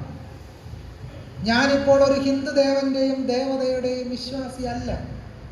ഞാൻ ശ്രാദ്ധം ആചരിക്കുകയില്ല. ഞാൻ ബുദ്ധന്റെ 8 മാർഗങ്ങൾ കൃത്യമായി പിന്തുടരും. ബുദ്ധമതം ഒരു യഥാർത്ഥ മതമാണ്. നാരായണഗുരു പറയുന്നുണ്ട്, മതം എന്ന് പറഞ്ഞാൽ അഭിപ്രായമാണ് എന്ന്. എന്താണ് മതം എന്നാൽ അഭിപ്രായമാണ് എന്ന് നാരായണഗുരു പറയാൻ കാരണം, മതത്തെ ഒരു സംഘടിത ബോധ്യമാക്കി മാറ്റി അതിലൂടെ ജനകോടികളെ ചൂഷണം ചെയ്യുന്ന ഒരു വ്യവസ്ഥയെ നാരായണ ഗുരുസ്വാമികൾ കണ്ടു. അതുകൊണ്ട് ഗുരു പറഞ്ഞു, മതം എന്താണ്? മതം ഒരു സംഘടിത ബോധ്യമല്ല, മതം ഒരു വ്യക്തിയുടെ മാത്രം അഭിപ്രായമാണ്. രാമന്റെ മതമല്ല ആരുടെ മതം? കൃഷ്ണന്റെ മതം. കൃഷ്ണന്റെ മതമല്ല രാമന്റെ മതം. രാമന്റെ മതത്തിൽ കൃഷ്ണൻ വിശ്വസിക്കണമെന്ന് രാമൻ ആഗ്രഹിക്കാൻ പാടില്ല. രാമന്റെ മതത്തിൽ വിശ്വസിക്കണമെന്ന് കൃഷ്ണൻ ആഗ്രഹിക്കാൻ പാടില്ല. കൃഷ്ണന്റെ മതം പിന്തുടരണമെന്ന് മറ്റാരെങ്കിലും ആഗ്രഹിക്കാൻ പാടില്ല. ഇത് ആലുവ സർവമത സമ്മേളനത്തിൽ സത്യവ്രത സ്വാമികൾ പറയുന്നൊരു വാചകമാണ്. രാമന്റെയും കൃഷ്ണന്റെയും മതം എന്തല്ല? ഒന്നല്ല. മതം എന്ന് പറയുന്നത്, ആധ്യാത്മിക ബോധം എന്ന് പറയുന്നത് ഒരു വ്യക്തിയിൽ അന്തർലീനമായിരിക്കുന്നു. അതോടുകൂടി നാരായണഗുരു ചെയ്ത എന്താണ്? ഈ ഹിംസാത്മകമായ മതബോധ്യത്തെ ഒറ്റ അഭിപ്രായം കൊണ്ട് നാരായണഗുരു ഇല്ലാതാക്കി കളഞ്ഞു. മതം എന്ന് പറഞ്ഞാൽ അഭിപ്രായം, അതൊരു വ്യക്തിയുടെ അഭിപ്രായം മാത്രമാണ്. അതൊരു ഒരു ഒരു ഒരു കൂട്ടമായ ബോധ്യമല്ല. അങ്ങനെ ഒരു കൂട്ടമായ ബോധ്യം വന്നാൽ എന്ത് സംഭവിക്കും? ബ്രാഹ്മണ മതം നിലവിൽ വരുന്നത് പോലെ, അല്ലെങ്കിൽ അത്തരം ഹിംസാത്മക പ്രത്യയശാസ്ത്രങ്ങൾ നിലവിൽ വരും. ചൂഷണാത്മകമായ വ്യവസ്ഥ നിലനിൽക്കും. അത് വരാതിരിക്കാൻ ഗുരു കണ്ടു, മതം എന്താണ്? അഭിപ്രായമാണ്. അതുകൊണ്ടാണ് ചാത്തനിൽ വിശ്വസിക്കുന്ന ഒരാൾക്ക് കത്തെഴുതി കൊടുക്കുന്നത്. കാരണം ആ വിശ്വാസത്തെ ഗുരു ബഹുമാനിക്കുന്നു. ഗുരു അരിയപ്പുറത്ത് പ്രതിഷ്ഠ നടത്തിയപ്പോൾ ആളുകളെല്ലാം ആശ്ചര്യപ്പെട്ടു എന്ന് നടരാജഗുരു എഴുതുന്നുണ്ട്. എന്തുകൊണ്ടാണ് ആളുകളെല്ലാം ആശ്ചര്യപ്പെട്ടത്? കാരണം മറ്റൊന്നല്ല, ഈ ശിവൻ എന്ന് പറയുന്നത് ഒരു ഗോത്രവർഗക്കാരുടെ നായകനാണ്. അദ്ദേഹത്തിൻ്റെ തലയിലിരിക്കുന്ന ചന്ദ്രക്കല പോലെ കാണുന്നത് സിംഗളികളുടെ തലയിലിരിക്കുന്ന ചീപ്പ് പോലെയുള്ള ഒന്നാണ്. ശ്രീരാമൻ ഒരു ഗോത്രനായകനാണ്. വിഷ്ണുവും ശിവനുമെല്ലാം സങ്കല്പലോകത്തെ അധികായന്മാരാണ് എന്നൊക്കെ പറഞ്ഞ നാരായണ ഗുരുസ്വാമികൾ ഇതാ അരിയുപ്പുറത്ത് പ്രതിഷ്ഠ നടത്താൻ പോകുന്നു. ഇതെല്ലാം കണ്ട് ആളുകൾ അത്ഭുതപ്പെട്ടു എന്ന് നടരാജഗുരു എഴുതുന്നുണ്ട്. അപ്പൊ ഗുരു എന്താണ് ചെയ്തത്? മറ്റുള്ളവരുടെ വിശ്വാസത്തെ ബഹുമാനിച്ചു, ആദരിച്ചു. ഇന്നത്തെ സമൂഹത്തിൽ ഇല്ലാത്തതും ഇതാണ്, ആദരിക്കായിക, ആദരവില്ലായ്മ. അതുകൊണ്ടാണ് ഈ ആദരവിൻ്റെ മൂർത്തിമത് ഭാവമായിട്ടാണ് ഗുരു എഴുതിയത് കരുണാവാൻ നബി മുത്തുരത്നം എന്ന്. കാരണം അപരവൽക്കരണമില്ല, അപരവൽക്കരണമല്ല, വിശ്വാസത്തെ ബഹുമാനിക്കുക. ഗുരുവിൻ്റെ ഈ കാഴ്ചപ്പാടനുസരിച്ച് നോക്കിയാൽ ബ്രാഹ്മണർ എന്തും വിശ്വസിച്ചോട്ടെ, അവർ തൊട്ടുകൂടായ്മയിൽ വിശ്വസിച്ചോട്ടെ, അവരെന്തും വിശ്വസിച്ചോട്ടെ, പക്ഷെ അവർ പ്രാക്ടീസ് ചെയ്ത് നമ്മളുടെ ഭരണകർത്താക്കളായി ആരും മാറാൻ പാടില്ല, ബ്രാഹ്മണർ മാറാൻ പാടില്ല. അവരവരുടെ സ്വകാര്യ ജീവിതത്തിൽ എന്തും കൊണ്ട് നടന്നോട്ടെ, അത് അവരുടെ വിശ്വാസം, വീട്ടിനുള്ളിൽ ഐത്തവുമായിട്ട് കുടിയിരിക്കുക. പക്ഷേ ആ വിശ്വാസം സമൂഹത്തിൻ്റെ മുഴുവൻ മുകളിൽ അടിച്ചേൽപ്പിക്കുമ്പോഴാണ് അത് ഹിംസാത്മകമായ പ്രത്യയശാസ്ത്രമായി മാറുന്നത്. അതിനർത്ഥം സ്വകാര്യതയിൽ അയിത്തം കൊണ്ട് നടക്കുന്നത് കൊണ്ട് നടക്കാമെന്ന് അനുവദിക്കുന്നതിന് തുല്യമായിട്ടൊരു വാചകം ഞാൻ പറയുകയല്ല. മറിച്ച് ഈ ഹിംസാത്മക പ്രത്യയശാസ്ത്രം തന്നെ ഉപേക്ഷിക്കാനുള്ളവരുടെ ഒരു വൈമനസ്യത്തെയാണ് ഇപ്പോഴും കേരളീയ സമൂഹത്തിൽ നിലനിൽക്കുന്ന ഈ അയിത്ത വ്യവസ്ഥ സൂചിപ്പിക്കുന്നത്. അതുകൊണ്ടാണ് ഡോക്ടർ ബി ആർ അംബേദ്കർ പറഞ്ഞത്, അസമത്വവും അടിച്ചമർത്തലും നിറഞ്ഞ എൻ്റെ പുരാതന മതം ഉപേക്ഷിച്ചതോടെ ഞാൻ പുനർജനിച്ചിരിക്കുകയാണ് എന്ന് അംബേദ്കർ പറഞ്ഞത്.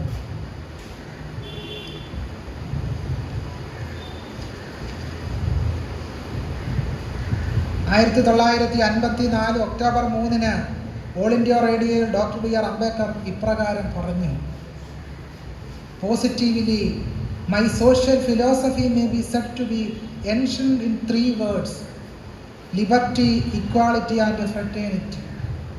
ക്രിയാത്മകമായി എൻ്റെ സാമൂഹിക തത്വചിന്തയെ 3 വാക്യങ്ങളിൽ പ്രതിഷ്ഠിച്ചിരിക്കുന്നു: സ്വാതന്ത്ര്യം, സമത്വം, സാഹോദര്യം. Let no one, however, say that I borrow my philosophy from the teachings of my master, the Buddha. French വിപ്ലവത്തിൽ നിന്ന് ഞാൻ എൻ്റെ തത്വശാസ്ത്രം കടമെടുത്തതാണെന്ന് ആരും പറയരുത്. എൻ്റെ മാസ്റ്ററായ ബുദ്ധൻ്റെ ഉപദേശങ്ങളിൽ നിന്നാണ് ഞാനവ ഉരുത്തിരിച്ചെടുത്തിട്ടുള്ളത് എന്ന് 1954 ഒക്ടോബർ 3 ഓൾ ഇന്ത്യ റേഡിയോയിൽ നടത്തിയ പ്രഭാഷണത്തിൽ ഡോക്ടർ ബി ആർ അംബേദ്കർ നിർവചിക്കുന്നുണ്ട്. ഇതിവിടെ പറയാൻ കാരണം, ഡോക്ടർ ബി ആർ അംബേദ്കർ ബുദ്ധമതത്തെ തെളിയിച്ചെടുത്തത്, ബുദ്ധമതത്തെ കണ്ടെടുത്തത് സ്വാതന്ത്ര്യത്തിൻ്റെയും സമത്വത്തിൻ്റെയും സാഹോദര്യത്തിൻ്റെയും ഒരു നൂതന വെളിച്ചമായിട്ടും നൂതനാവിഷ്കാരമായിട്ടാണ് ഡോക്ടർ ബി ആർ അംബേദ്കർ ബുദ്ധനെ കണ്ടെടുത്തത്. അന്ന് തന്നെ ചില ബുദ്ധിസ്റ്റുകൾക്ക് അംബേദ്കറിൻ്റെ ഈ ബുദ്ധ കണ്ടെത്തലുകളോട് ചില വിമർശനങ്ങൾ ഉണ്ടായിരുന്നു എന്നുള്ള കാര്യം കൂടി ആനുഷംഗികമായി പരാമർശിക്കേണ്ടതായിട്ടുണ്ട്. അംബേദ്കർ തന്നെ സൂചിപ്പിക്കുന്നത് പോലെ ബ്രാഹ്മണ്യം എന്ന ഈ വിഷത്തിൻ്റെ ശക്തി കുറയ്ക്കാനാണ് ഭഗവാൻ ബുദ്ധൻ ജനിച്ചത്. അദ്ദേഹം ബ്രാഹ്മണരെയും അവരുടെ മതപരമായ ചടങ്ങുകളെയും എതിർത്തു. ഇപ്പം ചോദ്യം ഇതാണ്, ബുദ്ധൻ എതിർത്തില്ല എന്നല്ലല്ലോ പ്രശ്നം എന്താണ്? അംബേദ്കർ ആധുനിക ജനാധിപത്യ വ്യവസ്ഥയ്ക്കായിട്ട് ഒരു ബുദ്ധനെ സൃഷ്ടിച്ചു എന്നുള്ളതിലാണ് ബുദ്ധിസത്തിൻ്റെ കാതൽ കിടക്കുന്നത്. അതിനോടനുബന്ധിച്ച് തന്നെ അംബേദ്കർ പറയുന്നുണ്ട്, ചരിത്ര വീക്ഷണത്തിലൂടെ നിങ്ങൾ ഗീത പഠിക്കുകയാണെങ്കിൽ ഇടയർ കൃഷ്ണനെ സ്തുതിക്കാൻ പാടിയ ഒരു നാടൻ പാട്ടായിരുന്നു അതെന്ന് നിങ്ങൾക്ക് ബോധ്യപ്പെടും. നിങ്ങൾ ഈ ഗ്രന്ഥം മാതൃകാ ഗ്രന്ഥമായി കരുതുകയാണെങ്കിൽ നിങ്ങൾക്ക് പുരോഗതി ഉണ്ടാവുകയില്ല. ഈ ഗ്രന്ഥത്തിൽ ശൂദ്രന്മാരെ പല വിധത്തിലും കുറ്റപ്പെടുത്തിയും അവഗണിക്കുകയും ചെയ്തിട്ടുണ്ട്. ഭഗവത്ഗീത ജ്ഞാനയജ്ഞയിൽ നിന്ന് മുക്കിലും മൂലയിലും എല്ലാം ഒരുപാട് സത്രങ്ങളും ജ്ഞാനയജ്ഞങ്ങളും എല്ലാം നടക്കുകയാണ്. എന്താണ് അംബേദ്കർ പറഞ്ഞത്? ഈ ഗ്രന്ഥം നിങ്ങളെ ശ്രേണീകരിക്കുന്നു, നിങ്ങളെ അസമത്വപൂരിതമാക്കുന്നു എന്ന് അംബേദ്കർ പറഞ്ഞു വെക്കുന്നു. അപ്പോൾ ഈ ഭഗവത്ഗീതയുടെ തത്വശാസ്ത്രത്തിനെതിരെ, അതിൻ്റെ ഫിലോസഫിക്കെതിരെയാണ് ഡോക്ടർ ബി ആർ അംബേദ്കർ ഒരു പുതിയ വീക്ഷണം കണ്ടെടുക്കുകയും ഒരു പുതിയ ബുദ്ധനെ അവതരിപ്പിക്കുകയും ചെയ്യുന്നു. അത്തരം കാര്യങ്ങൾ കൂടി പറഞ്ഞുകൊണ്ട് ഞാൻ സംഭാഷണത്തിൽ നിന്ന് വിടവാങ്ങാം. 1956 കാഠ്മണ്ഡുവിൽ നടന്ന വേൾഡ് ബുദ്ധിസ്റ്റ് കോൺഫറൻസിൽ doctor B R Ambedkar Buddha or Karl Marx എന്ന പ്രബന്ധം അവതരിപ്പിക്കുന്നു. നിങ്ങൾക്ക് എല്ലാവർക്കും അറിയാം ആ പ്രബന്ധത്തെ സംബന്ധിച്ച്. അദ്ദേഹം ത്രിപിടകം വായിച്ചതിൻ്റെ ഒരു സാരസംഗ്രഹം അക്കമിട്ട് നിരത്തുന്നു എന്ന് പറഞ്ഞുകൊണ്ടാണ് ത്രിപിടകത്തിൻ്റെ ഒരു സാരസംഗ്രഹം അവതരിപ്പിക്കുന്നത്. അതിൽ അംബേദ്കർ പറയുന്ന ചില കാര്യങ്ങൾ ഇവിടെ പരാമർശിക്കുക തന്നെ വേണം. അംബേദ്കർ പറയുന്നു, എല്ലാ മതങ്ങളും സ്വീകാര്യയോഗ്യമല്ല. ഉദാഹരണത്തിന് ബ്രാഹ്മണ മതം സ്വീകാര്യമേ അല്ല. എന്താ കാരണം? അതിൻ്റെ യുക്തി തൊട്ടുകൂടായ്മയിലും തീണ്ടിക്കൂടായ്മയിലും അസമത്വത്തിലുമാണ് അതിൻ്റെ വ്യവസ്ഥ നിലീനമായിരിക്കുന്നത്. ബ്രാഹ്മണ മതം, വൈദിക മതം നിലീനമായിരിക്കുന്നു. അംബേദ്കർ പറയുന്നു, മതം ജീവിത യാഥാർത്ഥ്യങ്ങളുമായി ബന്ധപ്പെട്ടിരിക്കണം. ദൈവത്തെ, ആത്മാവിനെയോ സ്വർഗത്തെയോ ഭൂമിയെയോ സംബന്ധിച്ച സിദ്ധാന്തങ്ങളുമായോ അഭ്യൂഹങ്ങളുമായോ അല്ല അത് ബന്ധപ്പെട്ടിരിക്കുന്നു. അപ്പോൾ അംബേദ്കർ ബുദ്ധമതത്തെ കാണുന്നത് എങ്ങനെയാണ്? അതിൽ ആത്മാവിന് സ്ഥാനമില്ല, സ്വർഗത്തിന് സ്ഥാനമില്ല, ദൈവത്തിന് സ്ഥാനമില്ല. പിന്നെന്താണ്? മനുഷ്യരുടെ ജീവിത യാഥാർത്ഥ്യങ്ങളുമായിട്ടാണ് ഇത് ബന്ധപ്പെട്ടിരിക്കുന്നത്. മനുഷ്യർ ജീവിതത്തിൽ അനുഭവിക്കുന്ന കഷ്ടപ്പാടുകളുമായിട്ടാണ് അതിന് ബന്ധമുള്ളത്. ദൈവത്തെ മതത്തിൻ്റെ കേന്ദ്രമാക്കുന്നത് തെറ്റാണ്. ആത്മാവിൻ്റെ രക്ഷയെ മതത്തിൻ്റെ കേന്ദ്രമാക്കുന്നത് തെറ്റാണ്. ബ്രാഹ്മണ മതം എന്താ ചെയ്യുന്നത്? ആത്മാവിനെ മതത്തിൻ്റെ കേന്ദ്രമാക്കുന്നു. അങ്ങനെയാണ് കർമ്മസിദ്ധാന്തവും പുനർജന്മ സിദ്ധാന്തവും ജാതി വ്യവസ്ഥയും എല്ലാം ഉടലെടുക്കുന്നത് ഈ ആത്മാവിനെ മതത്തിൻ്റെ കേന്ദ്രസ്ഥാനത്ത് വരുത്തുന്നത് കൊണ്ടാണ്.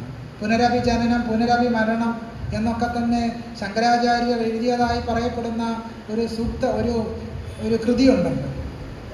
ആ കൃതിയും ഭജഗോവിന്ദം അതൊക്കെ യഥാർത്ഥത്തിൽ എന്താണ് ചെയ്യുന്നത്?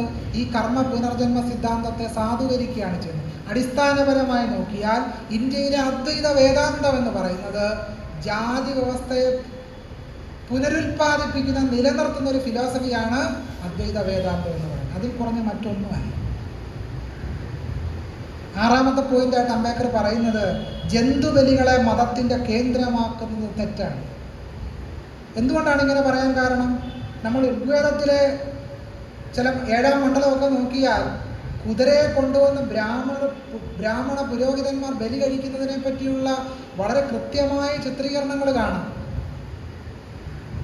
എന്തിനധികം പറയുന്നു, വാൽമീകി രാമായണത്തിൽ ദശരഥൻ അശ്വമേധം എന്ന് പറഞ്ഞ് യാഗം നടത്തുന്നുണ്ട്. ആ യാഗത്തിൽ കുതിരയുടെ മാംസം വേവിച്ച വെന്ത മണം വരുന്നു. എത്ര സുന്ദരമായിരിക്കുന്നു, ആ മണം എന്നെ കോരിത്തരിപ്പിക്കുന്നു എന്നൊക്കെ വാൽമീകി രാമായണത്തിൽ ദശരഥൻ പറയുന്ന രംഗം അവതരിപ്പിക്കപ്പെട്ടിട്ടുണ്ട്. അത് ഹിംസയാണ്. അതുകൊണ്ട് ജന്തുബലികളെ മതത്തിൻ്റെ കേന്ദ്രമാക്കുന്നത് തെറ്റാണ് എന്ന് അംബേദ്കർ പറഞ്ഞു. യഥാർത്ഥ മതം ജീവിക്കുന്നത് മനുഷ്യ ഹൃദയങ്ങളിലാണ്, ശാസ്ത്രങ്ങളിലല്ല. ശാസ്ത്രം എന്നുകൊണ്ട് എന്താണ്? ഈ വേദങ്ങളും ഇതിഹാസങ്ങളും പുരാണങ്ങളും മനുസ്മൃതി ഉൾപ്പെടെയുള്ള പാഠപാരമ്പര്യങ്ങളിലല്ല എന്ത് ജീവിക്കുന്നത്? മതം ജീവിക്കുന്നത്. അത് മനുഷ്യ ഹൃദയങ്ങളിലാണ്. അത് സഹജീവിയോടുള്ള അനുകമ്പയിലും കരുണയിലുമാണ് അത് ജീവിക്കുന്നത്. മനുഷ്യനും സദാചാരനിഷ്ഠയും മതത്തിൻ്റെ കേന്ദ്രമായിരിക്കണം. അതല്ലെങ്കിൽ മതം ക്രൂരമായ അന്ധവിശ്വാസമാണ്. അടുത്ത പോയിന്റാണ് ഏറ്റവും പ്രധാനം. സദാചാരനിഷ്ഠ ജീവിതാദർശമായിരുന്നാൽ മാത്രം പോരാ, ദൈവമില്ലാത്തത് കൊണ്ട് അത് ജീവിത നിയമമായിരിക്കണം. അപ്പൊ സദാചാരത്തെ അംബേദ്കർ എന്തിൻ്റെ കേന്ദ്രമാക്കി? ജീവിതത്തിൻ്റെ ആദർശമാക്കി മാറ്റി. സദാചാരം എന്ന് പറയുന്നത് അതെന്താണെന്ന് നമ്മൾ കണ്ടു. കരുണ, അനുകമ്പ, സഹജീവി സ്നേഹം, ഇതെല്ലാമാണ് നമ്മുടെ ജീവിതാദർശം എന്ന്. മതത്തിൻ്റെ ധർമ്മം ലോകത്തെ പുനർനിർമ്മിക്കുകയും സന്തോഷനിർഭരമാക്കുകയും ചെയ്യുക എന്നതാണ്, അല്ലാതെ ലോകത്തിൻ്റെ ഉൽപ്പത്തിയും അന്ത്യവും വിശദീകരിക്കുക എന്നതല്ല. ലോകത്തിൻ്റെ അസന്തുഷ്ടിക്ക് കാരണം താല്പര്യ സംഘട്ടനമാണ്, ശ്രേണീകൃത അസമത്വമാണ്. അത് പരിഹരിക്കാനുള്ള ഏകമാർഗം അഷ്ടാംഗമാർഗം പിന്തുടരുകയാണ് എന്ന് ഡോക്ടർ ബി.ആർ. അംബേദ്കർ ഉദ്ബോധിപ്പിച്ചു. 14ാമത്തെ പോയിന്റായിട്ട് അംബേദ്കർ പറയുന്നത് എല്ലാ മനുഷ്യരും തുല്യരാണ്. ഞാൻ ആദ്യം പറഞ്ഞ പോയിന്റ് വീണ്ടും ആവർത്തിക്കുന്നു. വേദേതിഹാസ പുരാണ പാഠ പാരമ്പര്യങ്ങളിൽ എല്ലാ മനുഷ്യരും തുല്യരാണെന്ന് പറയുന്ന ഒരു വാചകം നമുക്ക് കാണാൻ കഴിയുന്നു? ഇല്ലേ ഇല്ല. മനുഷ്യന്റെ മാനദണ്ഡം ധാർമ്മിക ഗുണമാണ്, ജനനമല്ല. ജനനത്തിൻ്റെ അടിസ്ഥാനത്തിലല്ല മനുഷ്യനെ നിർണ്ണയിക്കേണ്ടത്. പിന്നെന്തിൻ്റെ അടിസ്ഥാനത്തിലാണ്? ഓരോ മനുഷ്യരുടെയും ധാർമ്മിക ഗുണത്തിൻ്റെ, സദാചാരനിഷ്ഠയുടെ അടിസ്ഥാനത്തിലാണ് മനുഷ്യൻ്റെ ഗുണം നിശ്ചയിക്കേണ്ടത് എന്ന് അംബേദ്കർ പറഞ്ഞു വെച്ചു. എന്നാൽ ചാതുർവർണ്ണ്യ വർണ്ണാശ്രമധർമ്മം മനുഷ്യരെ ജനനത്തിൻ്റെ അടിസ്ഥാനത്തിൽ തരംതിരിക്കുന്നു. മനുസ്മൃതിയും യാജ്ഞവൽക്യ സ്മൃതിയും ഒക്കെ തന്നെ അതിൻ്റെ ഏറ്റവും പ്രധാനപ്പെട്ട തെളിവുകളാണ്. 17ാമത്തെ പോയിന്റ്, എല്ലാവരോടും മൈത്രി അഥവാ കൂട്ടായ്മ ഒരിക്കലും ഉപേക്ഷിക്കാൻ പാടില്ല. ഒരുവൻ്റെ ശത്രുവിനോട് പോലും അതുണ്ടായിരിക്കണം. ശത്രുവിനോട് പോലും എന്തുണ്ടായിരിക്കണം? മൈത്രി ഉണ്ടായിരിക്കണം. പഠിക്കാനുള്ള അവകാശം എല്ലാവർക്കുമുണ്ട്. മനുഷ്യ ജീവിതത്തിന് ഭക്ഷണം എന്നതുപോലെ തന്നെ പഠനവും അത്യാവശ്യമാണ്. ഇത് ഫിലോസഫിയുടെ കേന്ദ്രമാക്കി അംബേദ്കർ മാറ്റി. എന്തുകൊണ്ട് അങ്ങനെ മാറ്റി? ഇന്ത്യയിലെ ഇതിഹാസ പുരാണ പാഠ പാരമ്പര്യങ്ങൾ എല്ലാ മനുഷ്യർക്കും പഠിക്കാൻ അവകാശം നൽകുന്നില്ല. ആരെങ്കിലും പഠിച്ചാൽ അവരുടെ ചെവിയിൽ ഈയ ഒരുക്കി ഒലിക്കണമെന്നും വിരൽ കണ്ടിച്ചെടുക്കണമെന്നും ഒക്കെയാണ് ഈ ഇതിഹാസ പുരാണ പാഠപാരമ്പര്യങ്ങൾ നമ്മോട് പറഞ്ഞുകൊണ്ടിരിക്കുന്നത്. പിന്നെ ഒരു കാര്യം നമ്മളിപ്പോൾ ഓർക്കേണ്ടതായിട്ടുണ്ട്. ഈ വേദം പഠിക്കാത്തത് എന്തോ വലിയ ഒരു കുറ്റബോധമായിട്ട് ആരും കരുതേണ്ടതില്ല കേട്ടോ. നമ്മൾ ചില പ്രഭാഷണങ്ങളിലൊക്കെ നിരന്തരം പറഞ്ഞു കേൾക്കുന്നത് വേദം പഠിക്കാൻ സാധിച്ചില്ല, സംസ്കൃതം പഠിക്കാൻ സാധിച്ചില്ല, അതെന്തോ മഹാപാപമായിട്ട് പലരും കരുതുന്നുണ്ട്. അങ്ങനെ ഒരു കുറ്റബോധത്തിൻ്റെ ആവശ്യമേ ഇല്ല യഥാർത്ഥത്തിൽ. എന്താ കാരണം? ഞാൻ പറഞ്ഞതുപോലെ വേദങ്ങളൊക്കെ വായിച്ചു നോക്കിയാൽ സദാചാരപരമായ മനുഷ്യജീവിതത്തിനും ഉതകുന്ന എന്തെങ്കിലും ആശയങ്ങൾ അതിനകത്തുണ്ട് എന്ന് നമുക്ക് കാണാൻ കഴിയും. യഥാർത്ഥത്തിൽ ഈ വേദേതിഹാസ പുരാണ പാഠപാരമ്പര്യങ്ങളുടെ ലോകവീക്ഷണത്തെ റദ്ദ് ചെയ്തുകൊണ്ടാണ് ഇന്ത്യൻ ഭരണഘടന നിലവിൽ വന്നത്. ഇന്ത്യൻ ഭരണഘടന നിലവിൽ വന്നില്ലായിരുന്നുവെങ്കിൽ ഈ വൈദിക ലോകവീക്ഷണത്തെ ഇന്ത്യൻ ബ്രാഹ്മണ്യർ നിരന്തരം സാധൂകരിക്കുമായിരുന്നു എന്നുള്ളതാണ്. അപ്രമാദിത്വമുള്ളതായി യാതൊന്നുമില്ല, എന്നേക്കും ബാധ്യതപ്പെട്ടതായി യാതൊന്നുമില്ല, സർവ്വതും അന്വേഷണത്തിനും പരിശോധനയ്ക്കും വിധേയമാണ്. ഇത് ബുദ്ധിസത്തിന്റെ അടിസ്ഥാനപരമായ ഫിലോസഫിയാണ്. എല്ലാത്തിനെയും ചോദ്യം ചെയ്യുക, അന്വേഷിക്കുക എന്നത്. അന്തിമമായി യാതൊന്നുമില്ല, സർവ്വതും കാര്യകാരണ നിയമത്തിന് വിധേയമാണ്. സ്ഥിരമായി സനാതനമായി യാതൊന്നുമില്ല, എല്ലാം മാറ്റത്തിന് വിധേയമാണ്. ഇത്രയും കാര്യങ്ങളാണ്, ഏതാണ്ട് 25ഓളം പോയിന്റുകളാണ് ബുദ്ധനോ കാറൽ മാർക്സോ എന്ന് പറയുന്ന പ്രബന്ധത്തിൽ ഡോക്ടർ ബി ആർ അംബേദ്കർ അവതരിപ്പിക്കുന്ന പ്രധാനപ്പെട്ട ഒരു സങ്കല്പം എന്ന് പറയുന്നത്. ഇങ്ങനെയാണ് ഒരു നവീനമായ ബുദ്ധിസത്തെ ഡോക്ടർ ബി ആർ അംബേദ്കർ കണ്ടത്. വളരെ ആഴത്തിൽ ചിന്തിച്ചിട്ടാണ് ഇത്തരമൊരു ദർശനം യഥാർത്ഥത്തിൽ അംബേദ്കർ അവതരിപ്പിക്കുന്നത് എന്നാണ് ഇതിൽ നിന്നെല്ലാം നമുക്ക് ബോധ്യപ്പെടുന്നത്. ബ്രാഹ്മണ മതത്തിൻ്റെ മോക്ഷസങ്കല്പത്തിൽ നിന്നും വ്യത്യസ്തമായിട്ട് നിർവ്വാണം എന്ന് പറയുന്നൊരു സങ്കല്പം ബുദ്ധിസത്തിലുള്ളതായിട്ട് നമുക്കെല്ലാവർക്കും അറിയാം. എന്താണ് നിർവ്വാണം എന്ന് പറയുന്നു? എന്താണ് നിർവ്വാണം? അംബേദ്കർ പറയുന്നു, ഉത്കൃഷ്ടമായ അഷ്ടാംഗമാർഗം പിന്തുടരുന്നതിന് വേണ്ടി പ്രതിബന്ധങ്ങൾ തരണം ചെയ്യുന്നതാണ് നിർവ്വാണം. അത്രയേ ഉള്ളൂ. എന്താണ്? ഉത്കൃഷ്ടമായ അഷ്ടാംഗമാർഗം പിന്തുടരുന്നതിന് വേണ്ടി പ്രതിബന്ധങ്ങൾ തരണം ചെയ്യുന്നതാണ് നിർവ്വാണം. അല്ലാതെ കണ്ണടച്ചിരുന്ന് മസ്തിഷ്കത്തിൻ്റെ പ്രവർത്തനത്തെ നിരോധിച്ച് ചെയ്യുന്ന പരിപാടിയുടെ പേരല്ല നിർവ്വാണം. നിർവ്വാണം എന്ന് പറയുന്നത് അഷ്ടാംഗ മാർഗത്തിലൂടെ മുന്നോട്ട് പോവുക എന്നുള്ളതാണ്. വിവേകം, സൽസ്വഭാവം, ദാനം, ആത്മാർപ്പണം, സഹിഷ്ണുത, സത്യം, നിശ്ചയദാർഢ്യം, സഹാനുഭൂതി എന്നു തുടങ്ങിയ സദ്ഗുണങ്ങൾ ആർജിക്കുക എന്നുള്ളതാണ് നിർവ്വാണം എന്ന് പറയുന്ന സങ്കല്പമെന്ന് ഇത്തരത്തിൽ പരിശോധിച്ചാൽ നമുക്ക് കാണാൻ കഴിയും. AD പുതുവർഷം 1-2 നൂറ്റാണ്ടുകളിൽ രചിക്കപ്പെടുന്ന അശ്വഘോഷൻ്റെ സൗന്ദരനന്ദം എന്ന് പറയുന്ന ഒരു കാവ്യം, ഞാൻ ഈ പ്രഭാഷണത്തിൻ്റെ അവസാന ഭാഗത്ത് ശ്രദ്ധ കേന്ദ്രീകരിക്കുന്നത് എങ്ങനെയാണ് ഈ ബുദ്ധിസം നശീകരിക്കപ്പെട്ടത് എന്നുള്ള കാര്യം സൂചിപ്പിക്കാൻ വേണ്ടിയിട്ടാണ്. ആ ഭാഗം കൂടി പറഞ്ഞുകൊണ്ട്, വളരെ ചുരുക്കത്തിൽ പറഞ്ഞുകൊണ്ട് ഈ പ്രഭാഷണത്തിന് വിടവാണ്. മഹാകവി അശ്വഘോഷൻ സംസ്കൃതത്തിൽ രചിച്ച മഹാകാവ്യമാണ് സൗന്ദരനന്ദം. അതിൽ 16ാമത്തെ അധ്യായത്തിൽ 4ാമത്തെ ശ്ലോകത്തിൽ 4 ആര്യസത്യങ്ങളെപ്പറ്റി അശ്വഘോഷൻ പറയുന്നു. അതിങ്ങനെയാണ്: ബാധാത്മകം ദുഃഖമിതം പ്രസക്തം ദുഃഖസ്യ ഹേതു പ്രഭവാത്മകോയം ദുഃഖക്ഷയോ നിസ്സരണാത്മകോയം ത്രാണാത്മകോയം പ്രശമായ മാർഗം. ബാധാത്മകം ദുഃഖമിതം പ്രസക്തം ദുഃഖസ്യ ഹേതു പ്രഭവാത്മകോയം ദുഃഖക്ഷയോ നിസ്സരണാത്മകോയം ത്രാണാത്മകോയം പ്രശമായ മാർഗം. 4 ആര്യസത്യങ്ങളെ ഇവിടെ അവതരിപ്പിക്കുകയാണ്. എന്താണ് ആ 4 ആര്യസത്യങ്ങൾ? ബാധാത്മകം പ്രസക്തമിതം ദുഃഖം, ദുഃഖമുണ്ട് എന്നുള്ളതാണ് ഒന്നാമത്തെ സത്യം. ദുഃഖസ്യ പ്രഭവാത്മകഃ ഹേതുഃ അയം, ദുഃഖത്തിനൊരു കാരണമുണ്ട് എന്നുള്ളതാണ് രണ്ടാമത്തെ സത്യം. മൂന്നാമത്തെ സത്യം എന്താണ്? നിസ്സരണാത്മകഃ ദുഃഖക്ഷയഃ അയം, ഈ ദുഃഖഹേതുവിനെ ഇല്ലാതാക്കുന്നതിലൂടെ ശാന്തി കൈവരിക്കലാണ് മൂന്നാമത്തെ അവസ്ഥ. നാലാമത്തെ എന്താണ്? പ്രശമായ ത്രാണാത്മകഃ മാർഗഃ അയം, ദുഃഖം മാറ്റാനുള്ള വഴി, എന്താണത്? അഷ്ടാംഗമാർഗം. ഇങ്ങനെ 4 ആര്യസത്യങ്ങളെ അശ്വഘോഷൻ അവതരിപ്പിക്കുന്നു. ഇതിവിടെ സൂചിപ്പിക്കാൻ കാരണം, എങ്ങനെയാണ് ബുദ്ധിസത്തിന് ജീർണത വന്നത്, അല്ലെങ്കിൽ ബുദ്ധിസത്തെ ആരാണ് ജീർണിപ്പിച്ചത് എന്ന കാര്യം പറയാനുണ്ട്. അശ്വഘോഷൻ ഇങ്ങനെ 4 ആര്യസത്യങ്ങളെ അവതരിപ്പിക്കുന്നുണ്ടെങ്കിലും ഇതിന് ശേഷം വരുന്ന വരികളിലും ഇതിന് തൊട്ടു മുമ്പുള്ള വരികളിലും കർമ്മ പുനർജന്മ സിദ്ധാന്തത്തെ സാധൂകരിക്കുന്ന ധാരാളം ശ്ലോകങ്ങൾ ആരവതരിപ്പിക്കുന്നു? അശ്വഘോഷൻ സൗന്ദരനന്ദത്തിൽ അവതരിപ്പിക്കുന്നുണ്ട്. ഇന്ത്യൻ ബ്രാഹ്മണ്യത്തിൻ്റെ ഒരു സ്വഭാവ സവിശേഷത എന്താണ്?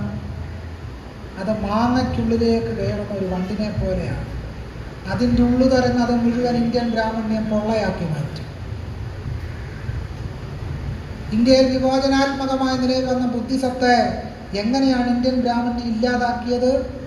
ബുദ്ധിസത്തിനുള്ളിലേക്ക് കടന്നിയാണ് ഇന്ത്യൻ ബ്രാഹ്മണർ ബുദ്ധിസ്റ്റുകളായി മാറി. വർത്തമാനകാല ചരിത്രത്തിലെല്ലാം നോക്കിയാൽ നമുക്കിങ്ങനെ അറിയാം, വിമോചനാത്മകമായി രൂപപ്പെട്ടു വന്ന മുഴുവൻ ദർശനങ്ങളിലും സാമൂഹ്യ മുന്നേറ്റങ്ങളിലേക്കും ആര് കടന്നു വന്നു? ഇന്ത്യൻ ബ്രാഹ്മണ്യം കടന്നു വന്ന ഒരു വണ്ടിനെ പോലെ തുരന്നു കയറി അതിനെ മുഴുവൻ ഹിംസാത്മകമായി കടിച്ചു പറിച്ചില്ലാതാക്കി, തുരന്നെടുത്ത് കളഞ്ഞു അതിൻ്റെ സത്ത മുഴുവൻ, അതിൻ്റെ ദർശനങ്ങളെ മുഴുവൻ ചവിട്ടി പുറത്താക്കി. അങ്ങനെ ഇന്ത്യൻ ബ്രാഹ്മണ്യം വിമോചനാത്മകമായ നിലയിൽ വന്ന ബുദ്ധിസത്ത ഇല്ലായ്മ ചെയ്തു. രണ്ടാം ഘട്ടത്തിൽ എന്ത് ചെയ്തു? തദ്ദേശീയ ജനവിഭാഗങ്ങൾക്കിടയിൽ ബുദ്ധമതവുമായി ബന്ധപ്പെട്ട നിലനിന്നിരുന്ന ആരാധനാപാത്രങ്ങളെ, ആരാധനാ ബിംബങ്ങളെ ഒക്കെ തന്നെ ബുദ്ധിസം സ്വാംശീകരിച്ചു. എന്നിട്ട് തങ്ങളുടെ തന്നെ ദേവതകളാക്കി മാറ്റി. അതിൻ്റെ ഏറ്റവും പ്രധാനപ്പെട്ട ഉദാഹരണമാണ് 16-ാം നൂറ്റാണ്ടിലെ തന്ത്രസാര സംഗ്രഹം എന്ന് പറയുന്ന ഗ്രന്ഥം. അതിൽ അമിതാഭൻ എന്ന് പറയുന്ന ബോധിസത്വനെ പറ്റിയുള്ള പരാമർശങ്ങളുണ്ട്. ധാരാളം ദേവതകളെ പറ്റിയുള്ള പരാമർശങ്ങളുണ്ട്. അതെല്ലാം തന്നെ സംസ്കൃതത്തിലാക്കി.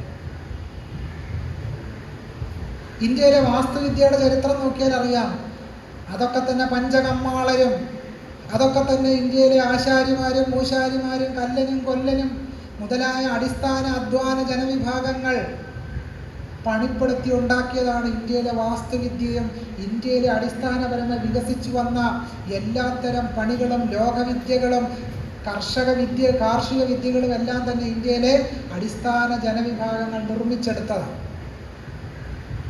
പക്ഷെ ഇന്ത്യൻ ബ്രാഹ്മണ്യം എന്ത് ചെയ്തു? അതെല്ലാം സംസ്കൃതത്തിലാക്കി. മയമതം എന്ന് പറയുന്ന വാസ്തുവിദ്യാ ഗ്രന്ഥം രചിച്ചു. അപ്പോൾ അത് ആരുടേതായി മാറി? ബ്രാഹ്മണരുടേതായി മാറി. വിശ്വകർമാവ് സ്വപ്നത്തിൽ വന്ന് പറഞ്ഞു കൊടുത്തു മയമതം. അതുവരെ കഷ്ടപ്പെട്ട ആശാരി ആരായി മാറി? ശശിയായി മാറിയെന്നൊന്നും ഞാൻ പറയുന്നു. ഇങ്ങനെ മനുഷ്യരെ എന്ത് ചെയ്യുക? ഒരു സംസ്കൃതത്തിലൊരു ശ്ലോകമുണ്ട്, നൈയായികാഹ തൃണവ. നൈയായികന്മാർ പുല്ലാണ്, നൈയായികന്മാരെ ഞങ്ങൾ പുല്ല് പോലാണ് കണക്ക് കൂട്ടുന്നത് എന്ന് പറയും സംസ്കൃതത്തിലൊരു സൂക്തമുണ്ട്. എന്ന് പറയുന്നത് പോലെ അത്രയും കാലം കഷ്ടപ്പെട്ട ആശാരിമാരെ പുറത്താക്കി അവരുടെ വിദ്യ മുഴുവൻ ആര് കൈക്കലാക്കി? ഇന്ത്യൻ ബ്രാഹ്മണ്യം കൈക്കലാക്കി. ഇന്നിപ്പോൾ വാസ്തു നോക്കാൻ ആര് വേണം? പേരിൻ്റെ അറ്റത്ത് തിരിയുള്ള ആളുകൾ വന്ന് വാസ്തു നോക്കിയാലേ ശരിയാവൂ എന്ന നിലയിലേക്ക് കാര്യമുണ്ട്. പക്ഷെ ആരാണ് ഇന്ത്യയിലെ ഈ കൊത്തളങ്ങളും കൊട്ടാരങ്ങളും എല്ലാം പണിതത്? അതെല്ലാം ഇന്ത്യയിലെ അടിസ്ഥാന ജനവിഭാഗങ്ങളാണ്. ഇന്ത്യൻ ബ്രാഹ്മണ്യം എന്താണ് ചെയ്തത്? ആ വിദ്യയെല്ലാം സ്വാംശീകരിച്ച് സംസ്കൃതത്തിൽ പുസ്തകം രചിച്ചു. എന്നിട്ട് പറഞ്ഞു, ഞങ്ങൾക്കിതെല്ലാം ബ്രഹ്മാവ് പറഞ്ഞു തന്നാണ്. എന്നിട്ട് ഞങ്ങളിത് ആർക്ക് പകർന്നു കൊടുത്തു? ആശാരിമാരോട് എങ്ങനെ പറയണമെന്ന്, എങ്ങനെ ചെയ്യണമെന്ന് പറഞ്ഞു കൊടുത്തു. അങ്ങനെ വിദ്യയുടെ ആധാരഭൂതന്മാരായി ആര് മാറി? ഇന്ത്യയിലെ ബ്രാഹ്മണന്മാർ മാറി. അതുകൊണ്ടാണ് എഴുത്തച്ഛൻ പറയുന്നത്, കാരണഭൂതന്മാരാം ബ്രാഹ്മണരുടെ ചരണാരുണാംബുജലീനമാംസു സഞ്ചയം എൻ ചേതോ ദർപ്പണത്തിൻ്റെ മാലിന്യം അത് തീർത്ത് ശോധന ചെയ്തിടുവാൻ ആവോളം വന്ദിക്കുന്നേൻ എന്ന് എഴുത്തച്ഛനെ പാടേണ്ടി വന്നത് എന്തുകൊണ്ടാണ്? കാരണഭൂതന്മാരാരാണ്? ഇന്ത്യയിലെ ബ്രാഹ്മണരാണ്. യഥാർത്ഥത്തിലെ കാരണഭൂതന്മാരാരാണ്? അത് ഇന്ത്യയിലെ അധ്വാന ജനവിഭാഗമാണ്. അവരുടെ അധ്വാനം മുഴുവൻ ചൂഷണം ചെയ്ത്, ഇന്ത്യയിലെ അധ്വാന ജനവിഭാഗങ്ങളുടെ അറിവിനെ മുഴുവൻ ചൂഷണം ചെയ്ത് ഇന്ത്യൻ ബ്രാഹ്മണ്യം സംസ്കൃതത്തിൽ ഗ്രന്ഥം രചിച്ച് അവരെ പുറന്തള്ളി. കേരളത്തിലെ ചില ചരിത്രകാരന്മാർ ഒരു സുപ്രധാനമായ വാദമുണ്ട്. കേരളത്തിലേക്ക് കാർഷിക വ്യവസ്ഥ കൊണ്ടുവന്നത് വടക്കേ ഇന്ത്യയിൽ നിന്ന് ബ്രാഹ്മണർ വന്നിട്ടാണ് ഇവിടെ നന്നായിട്ട് കൃഷി നടത്താനുള്ളത്. ഞാൻ ആ ചരിത്രകാരന്മാരുടെ ഒന്നും പേര് പറയുന്നത് നിങ്ങൾക്കൊക്കെ തന്നെ അറിയാം. അവരുടെ കേരള ചരിത്രം 1, 2 വാല്യൂ, 5, 6, 10 വാല്യൂ ഒക്കെ എടുത്ത് പരിശോധിച്ചാൽ വടക്കൂന്ന് ഉത്തരേന്ത്യയിൽ നിന്നും ബ്രാഹ്മണർ വന്നിട്ടാണ് കേരളത്തിൽ കൃഷി ശരിയാക്കിയെടുത്തത്. കാലാവസ്ഥാജ്ഞാനം കേരളത്തിൽ കൊണ്ടുവന്ന് കൊടുത്താരാണ്? അത് ഉത്തരേന്ത്യയിൽ നിന്ന് വന്ന ബ്രാഹ്മണരാണ്. വീണ്ടും ശശിയാക്കി. ആരെ? കേരളത്തിലെ അടിസ്ഥാന ജനവിഭാഗങ്ങൾ. കേരളത്തിലെ അടിസ്ഥാന ജനവിഭാഗങ്ങളെ തൃണം പോലെ പരിഗണിച്ചു. യഥാർത്ഥത്തിൽ പാടത്തും വരമ്പിലും കഷ്ടപ്പെട്ട് കൃഷിയുടെ വൈജ്ഞാനികമായ ഒരു വ്യവസ്ഥ ഉണ്ടാക്കിയെടുത്ത ദളിത പിന്നാക്ക ബഹുജന വിഭാഗങ്ങളുടെ വിജ്ഞാനത്തെ സംസ്കൃത ഭാഷയിലേക്ക് വരേണ്യവൽക്കരിക്കുക മാത്രമാണ് ഇന്ത്യൻ ബ്രാഹ്മണ്യം ചെയ്യുന്നത്. പക്ഷെ അതിനെയെല്ലാം ചവിട്ടിപ്പുറത്താക്കി. സംസ്കൃതത്തിൽ ഗ്രന്ഥം രചിച്ചതോടുകൂടി അതിൻ്റെ എല്ലാം ഉത്തരവാദികളും സൃഷ്ടികർത്താക്കളുമായിട്ട് ആര് മാറി? ഇന്ത്യൻ ബ്രാഹ്മണർ മാറി. ശൂന്യം സാമ്യ സമുച്ചയം എന്ന് പറയുന്ന ബുദ്ധിസത്തിലൊരു ദർശനത്തെയാണ് പിൽക്കാലത്ത് അദ്വൈത വേദാന്തികൾ പരമാത്മാവെന്ന് പറയുന്ന സങ്കല്പമാക്കി മാറ്റിയത്. യഥാർത്ഥത്തിൽ നമ്മളൊരു കാര്യം ചിന്തിക്കേണ്ടത്, ഇവിടെ ഡോക്ടർ ബി ആർ അംബേദ്കർ ചില കാര്യങ്ങൾ അവതരിപ്പിക്കുമ്പോൾ മൈത്രി, സ്നേഹം, ദയ എന്നൊക്കെ നമ്മളോട് പറഞ്ഞു. പക്ഷേ പരബ്രഹ്മം എന്ന് പറയുന്ന സങ്കല്പത്തെ പറ്റി പറയുമ്പോൾ സ്നേഹമുണ്ടോ? പരബ്രഹ്മത്തിന് സ്നേഹമുണ്ടോ? നിങ്ങൾ എവിടെയെങ്കിലും കേട്ടിട്ടുണ്ടോ? ഓച്ചിറയിലെ പരബ്രഹ്മത്തെ പറ്റിയല്ല ഞാൻ പറയുന്നത് കേട്ടോ. ഓച്ചിറയിലെ പരബ്രഹ്മം അടിസ്ഥാന ജനവിഭാഗങ്ങളുടെ ദൈവസങ്കല്പമാണ്. പക്ഷേ ഉപനിഷത്തുകൾ അവതരിപ്പിക്കുന്ന, വേദാന്തം അവതരിപ്പിക്കുന്ന പരബ്രഹ്മ സങ്കല്പത്തിൽ എന്തില്ല? മൈത്രിയില്ല, കരുണയില്ല, മുദിതമില്ല, ഉപേക്ഷയില്ല, നിസ്സംഗതയാണ്. നിസ്സംഗത. ഇതെവിടെ നിന്ന് വന്ന് നമ്മൾ അന്വേഷിച്ചിട്ടുണ്ടോ? ഇന്ത്യയിലേക്ക് കടന്നു വന്ന ആര്യൻ ബ്രാഹ്മണർക്ക് എന്തില്ല? മറ്റുള്ളവരോട് കരുണയില്ല. അതുകൊണ്ടാണ് അവരുടെ ദൈവസങ്കല്പത്തിൽ ഇത്രമാത്രം ഹിംസയും കാരുണ്യമില്ലായ്മയും വന്നത്. ഇന്ത്യയിലേക്ക് കടന്നു വന്ന ആര്യൻ ബ്രാഹ്മണരുടെ ദൈവസങ്കല്പങ്ങളിൽ ഇത്രമാത്രം ഹിംസാത്മകമായൊരു ദൈവഭാവന വരാൻ കാരണം എന്താണ്? അത് അപരവൽക്കരണത്തിലാണത് കുടിയിരിക്കുന്നത് എന്നുള്ളത്. ഋഗ്വേദത്തിൽ തന്നെ ഇത്തരം ശൂന്യം പോലെയുള്ള ദൈവസങ്കല്പങ്ങളെ പറ്റി കാണാം. ഭഗവത്ഗീതയിൽ തന്നെ ഒരു പ്രധാനപ്പെട്ട ശ്ലോകമുണ്ട്. സംഗാ സംജായതേ കാമഃ കാമാത് ക്രോധോഭിജായതേ ക്രോധാത് ഭവതി സമ്മോഹഃ സമ്മോഹാത് സ്മൃതിവിഭ്രമഃ സ്മൃതിഭ്രംശാത് ബുദ്ധിനാശാത് പ്രണശ്യതി. സംഘം പാടില്ല, നിസ്സംഗത ആയിരിക്കും. അംബേദ്കറും ബുദ്ധിസവും പഠിപ്പിച്ചത് മറ്റുള്ളവരോട് നിസ്സംഗരായിട്ടിരിക്കാനല്ല, മറ്റുള്ളവരോട് മൈത്രിയുള്ളവരായിരിക്കാനാണ്. മറ്റുള്ളവരെ സ്നേഹിക്കാൻ അംബേദ്കറുടെ ബുദ്ധൻ നമ്മെ പഠിപ്പിക്കുന്നു. അംബേദ്കറുടെ ബുദ്ധൻ മറ്റുള്ളവരോട് സാഹോദര്യപൂർണ്ണമായി ഇടപെടാൻ നമ്മളെ പഠിപ്പിക്കുന്നു. അംബേദ്കറുടെ ബുദ്ധൻ മുഴുവൻ സമൂഹത്തോടും മുഴുവൻ ലോകത്തോടും ജനാധിപത്യപരമായി പെരുമാറാൻ നമ്മെ പഠിപ്പിക്കുന്നു. അംബേദ്കറുടെ ബുദ്ധൻ എല്ലാ മനുഷ്യർക്കും സ്വാതന്ത്ര്യം ലഭ്യമാകുന്ന ഒരു സമൂഹത്തിനെ സൃഷ്ടിക്കായി പ്രയത്നിക്കാൻ നമ്മളോട് ആഹ്വാനം ചെയ്യുന്നു. ഇത്രയും കാര്യങ്ങളാണ് അംബേദ്കറുടെ ബുദ്ധൻ നമ്മളോട് പറയുന്നത് എന്ന് നമുക്ക് കാണാൻ കഴിയും. അപ്പൊ ചുരുക്കത്തിൽ ബുദ്ധിസത്തിന്റെ വിമോചനാത്മകമായ ആശയങ്ങളെ ഇല്ലായ്മ ചെയ്ത് അതിനുള്ളിലേക്ക് കടന്ന് വേദാന്തവും മറ്റു മതങ്ങളും സൃഷ്ടിച്ചുകൊണ്ടാണ് ബുദ്ധിസത്തിന്റെ വളർച്ചയെ ഇന്ത്യൻ ബ്രാഹ്മണ്യം ഇല്ലാതാക്കിയത്. അതുകൊണ്ട് തന്നെയാണ് 1955 April 3 doctor B R Ambedkar ബോംബെയിൽ നടത്തിയ പ്രഭാഷണത്തിൽ ഇപ്രകാരം പറയുന്നു: ബ്രഹ്മാവിൻ്റെ വായിൽ നിന്ന് ബ്രാഹ്മണനും കൈകളിൽ നിന്ന് ക്ഷത്രിയനും വയറിൽ നിന്ന് വൈശ്യനും കാലുകളിൽ നിന്ന് ശൂദ്രനും നിർമ്മിക്കപ്പെട്ടുവെന്ന അടിസ്ഥാനത്തിലുള്ള ഹിന്ദുമത രചന മനുഷ്യത്വത്തെ അപമാനിക്കുന്നതും ബുദ്ധിയെ ഭേദ്യം ചെയ്യുന്നതും ഈശ്വരനെ ഉപദ്രവിക്കുന്നതുമാണ്. ഇത്തരം മതരചനയിൽ സമത്വം ഒരിക്കലും വേരോടുകയില്ല. വ്യക്തിവികാസം ഒരിക്കലും പൂർണ്ണമാവുകയില്ല. അതുകൊണ്ട് സമ്പൂർണ്ണ ചിന്തയ്ക്ക് ശേഷം എനിക്ക് തോന്നുന്നു താഴെയുള്ളവർ ആ വിചാര സരണിക്കെതിരെ വിപ്ലവം ചെയ്യണം. അല്ല, അവർ ആ മതം ത്യജിക്കണം. അതിൻ്റെ അർത്ഥം എന്തെന്നാൽ ഇങ്ങനെയുള്ള മതം ഉപേക്ഷിച്ച് സർവസമത്വവും മാനവൈക്യവും സ്ഫുരിക്കുന്ന ബുദ്ധൻ്റെ പാഠങ്ങളെ അംഗീകരിക്കണം എന്ന് doctor B R Ambedkar 1955 April 3 ബോംബെയിൽ നടത്തിയ പ്രഭാഷണത്തിൽ ഡോക്ടർ ബി ആർ അംബേദ്കർ അതിശക്തമായി പറഞ്ഞു വെച്ചു. ബ്രാഹ്മണ്യത്തിൻ്റെ വേദാന്തവാദങ്ങളെ അദ്ദേഹം അതിശക്തമായി അഭിസംബോധന ചെയ്തു. അദ്ദേഹം ചോദിച്ചു, 1956 November 24 Banaras Hindu university arts and science കോളേജിൻ്റെ മൈതാനത്ത് നടത്തിയ പ്രഭാഷണത്തിൽ അംബേദ്കർ ഇപ്രകാരം ഒരു ചോദ്യം ഉന്നയിച്ചു: ബ്രഹ്മം എല്ലായിടത്തും ഉണ്ടെങ്കിൽ എല്ലായിടത്തും സമാനമായിരിക്കണം. ബ്രാഹ്മണനുള്ള ബ്രഹ്മം അസ്പൃശ്യനിലും ഉണ്ടായിരിക്കണം. എങ്കിൽ ബ്രാഹ്മണൻ ശ്രേഷ്ഠനും അസ്പൃശ്യൻ നീചനുമായി എന്തുകൊണ്ട് കരുതപ്പെടണം? അപ്പൊ അടിസ്ഥാനമായ ബ്രഹ്മമെന്ന സങ്കല്പം തന്നെ ഏറ്റവും കാപട്യമാണ് എന്ന് അംബേദ്കർ പറഞ്ഞു വെച്ചു. ജഗന്മിഥ്യ എന്നാൽ ലോകമൊരു ദൃഷ്ടിഭ്രമമാണ്. ഈ സിദ്ധാന്തം പ്രായോഗിക ദൃഷ്ടിയിൽ എത്രമാത്രം അടിസ്ഥാനമുള്ളതാണ്? ബ്രഹ്മസത്യം ജഗന്മിഥ്യ എന്ന് പറയുന്ന അദ്വൈത സിദ്ധാന്തത്തെയാണ് അംബേദ്കർ ഇവിടെ ചോദ്യം ചെയ്യുന്നത്. നമ്മുടെ ജ്ഞാനസാധനങ്ങൾ അഥവാ ജ്ഞാനേന്ദ്രിയങ്ങൾ ലോകത്തിൻ്റെ വാസ്തവികതയെക്കുറിച്ച് നമുക്ക് അറിവ് തരുന്നു. അങ്ങനെയാണെങ്കിൽ ലോകത്തിൻ്റെ അസ്തിത്വം നമുക്ക് എങ്ങനെ നിഷേധിക്കാൻ കഴിയും? ലോകത്തിന് അസ്തിത്വമില്ലെങ്കിൽ പിന്നെ എനിക്കും നിങ്ങൾക്ക് എവിടെയാണ് അസ്തിത്വം? പിന്നെ എൻ്റെ ബോധത്തിന് എന്തർത്ഥമാണുള്ളത് എന്ന് യുക്തിയുക്തമായ ചോദ്യം അവതരിപ്പിച്ചുകൊണ്ട് ഈ അദ്വൈത ഫിലോസഫിയിലെ ജഗന്മിഥ്യാവാദത്തെ doctor B R Ambedkar കടന്നാക്രമിക്കുന്നു.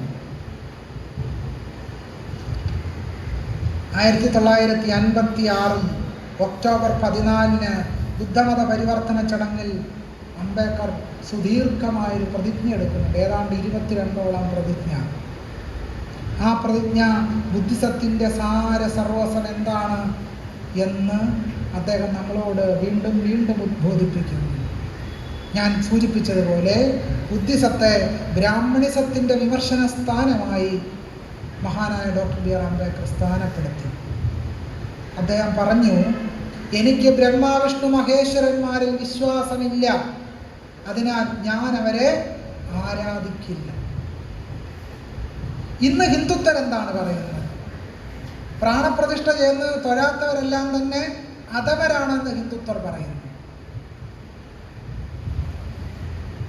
Kharge കഴിഞ്ഞ ദിവസം പറഞ്ഞത്, ഞാൻ പേടിച്ചിട്ട് അങ്ങോട്ട് പോകാതിരുന്നത്, കാരണം അയിത്തം നേരിടുമോ എന്ന് ഭയപ്പെട്ടിട്ടാണ് ഞാൻ അങ്ങോട്ട് പോകാതിരുന്നത് എന്ന് ബഹുമാന്യനായ കോൺഗ്രസ് നേതാവ് ഖാർഗെ പറഞ്ഞു.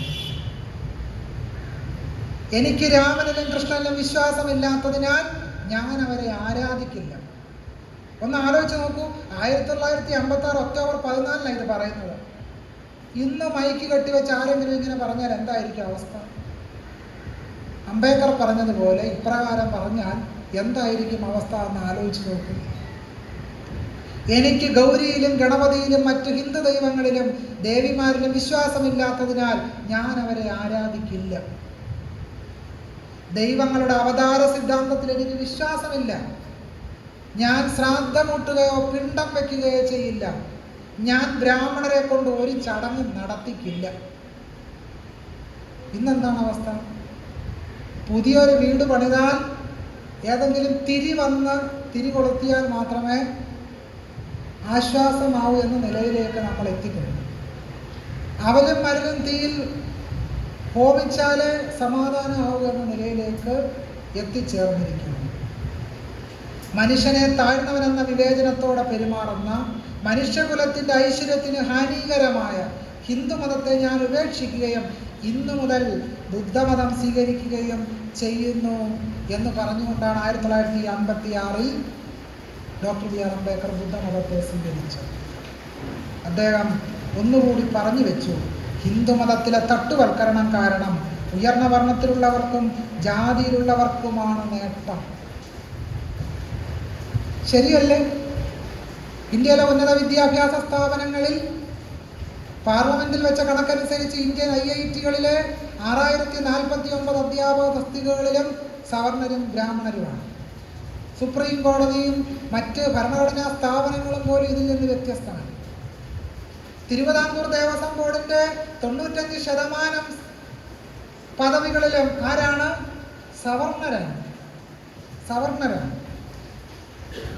അംബേദ്കർ പറഞ്ഞു, ഒരു ബ്രാഹ്മണ സ്ത്രീ ഒരു കുഞ്ഞിന് ജന്മം നൽകിയാൽ എവിടെയെങ്കിലും ഒഴിഞ്ഞു കിടക്കുന്ന ഒരു ഹൈക്കോടതി ജഡ്ജിയുടെ ജോലിയിലാണ് ആ അമ്മയുടെ കണ്ണ് കേന്ദ്രീകരിച്ചിരിക്കുന്നത്. അംബേദ്കർ പറഞ്ഞത്, ഒരു ബ്രാഹ്മണ സ്ത്രീ ഒരു കുഞ്ഞിന് ജന്മം നൽകിയാൽ എവിടെയെങ്കിലും ഒഴിഞ്ഞു കിടക്കുന്ന ഹൈക്കോടതി ജഡ്ജിയുടെ ജോലിയിലാണ് അമ്മയുടെ കണ്ണ് കേന്ദ്രീകരിച്ചിരിക്കുക. ഇതിനെ അനുസ്മരിപ്പിക്കുന്ന വിധമാണ് ചില സ്ഥാപനങ്ങളിൽ തെങ്ങ് കയറാനുള്ള ചില നോട്ടിഫിക്കേഷനുകളിൽ നാം കാണുക. അത് ഏതാണ്ട് 90% SC/STക്കായിട്ട് സംവരണം ചെയ്യും. കോടികൾ വരുമാനമുള്ള ശബരിമല മേൽശാന്തി പോസ്റ്റ് 100% ബ്രാഹ്മണർക്കായിട്ട് മാറ്റിവെക്കും.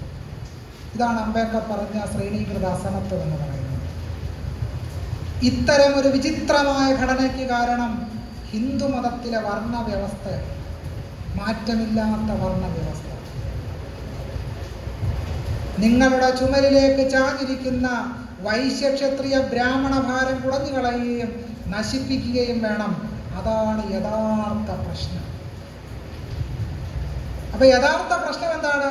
ഈ ചാതുർവർണ്ണയത്തിലുള്ള വിശ്വാസവും ആ വ്യവസ്ഥ നിലനിർത്തുന്ന രീതിയിലുള്ള രാഷ്ട്രീയ സാമൂഹിക ക്രമവുമാണ് യഥാർത്ഥത്തിൽ ഇന്ത്യയുടെ ഭാരം എന്ന് പറയുന്നത്.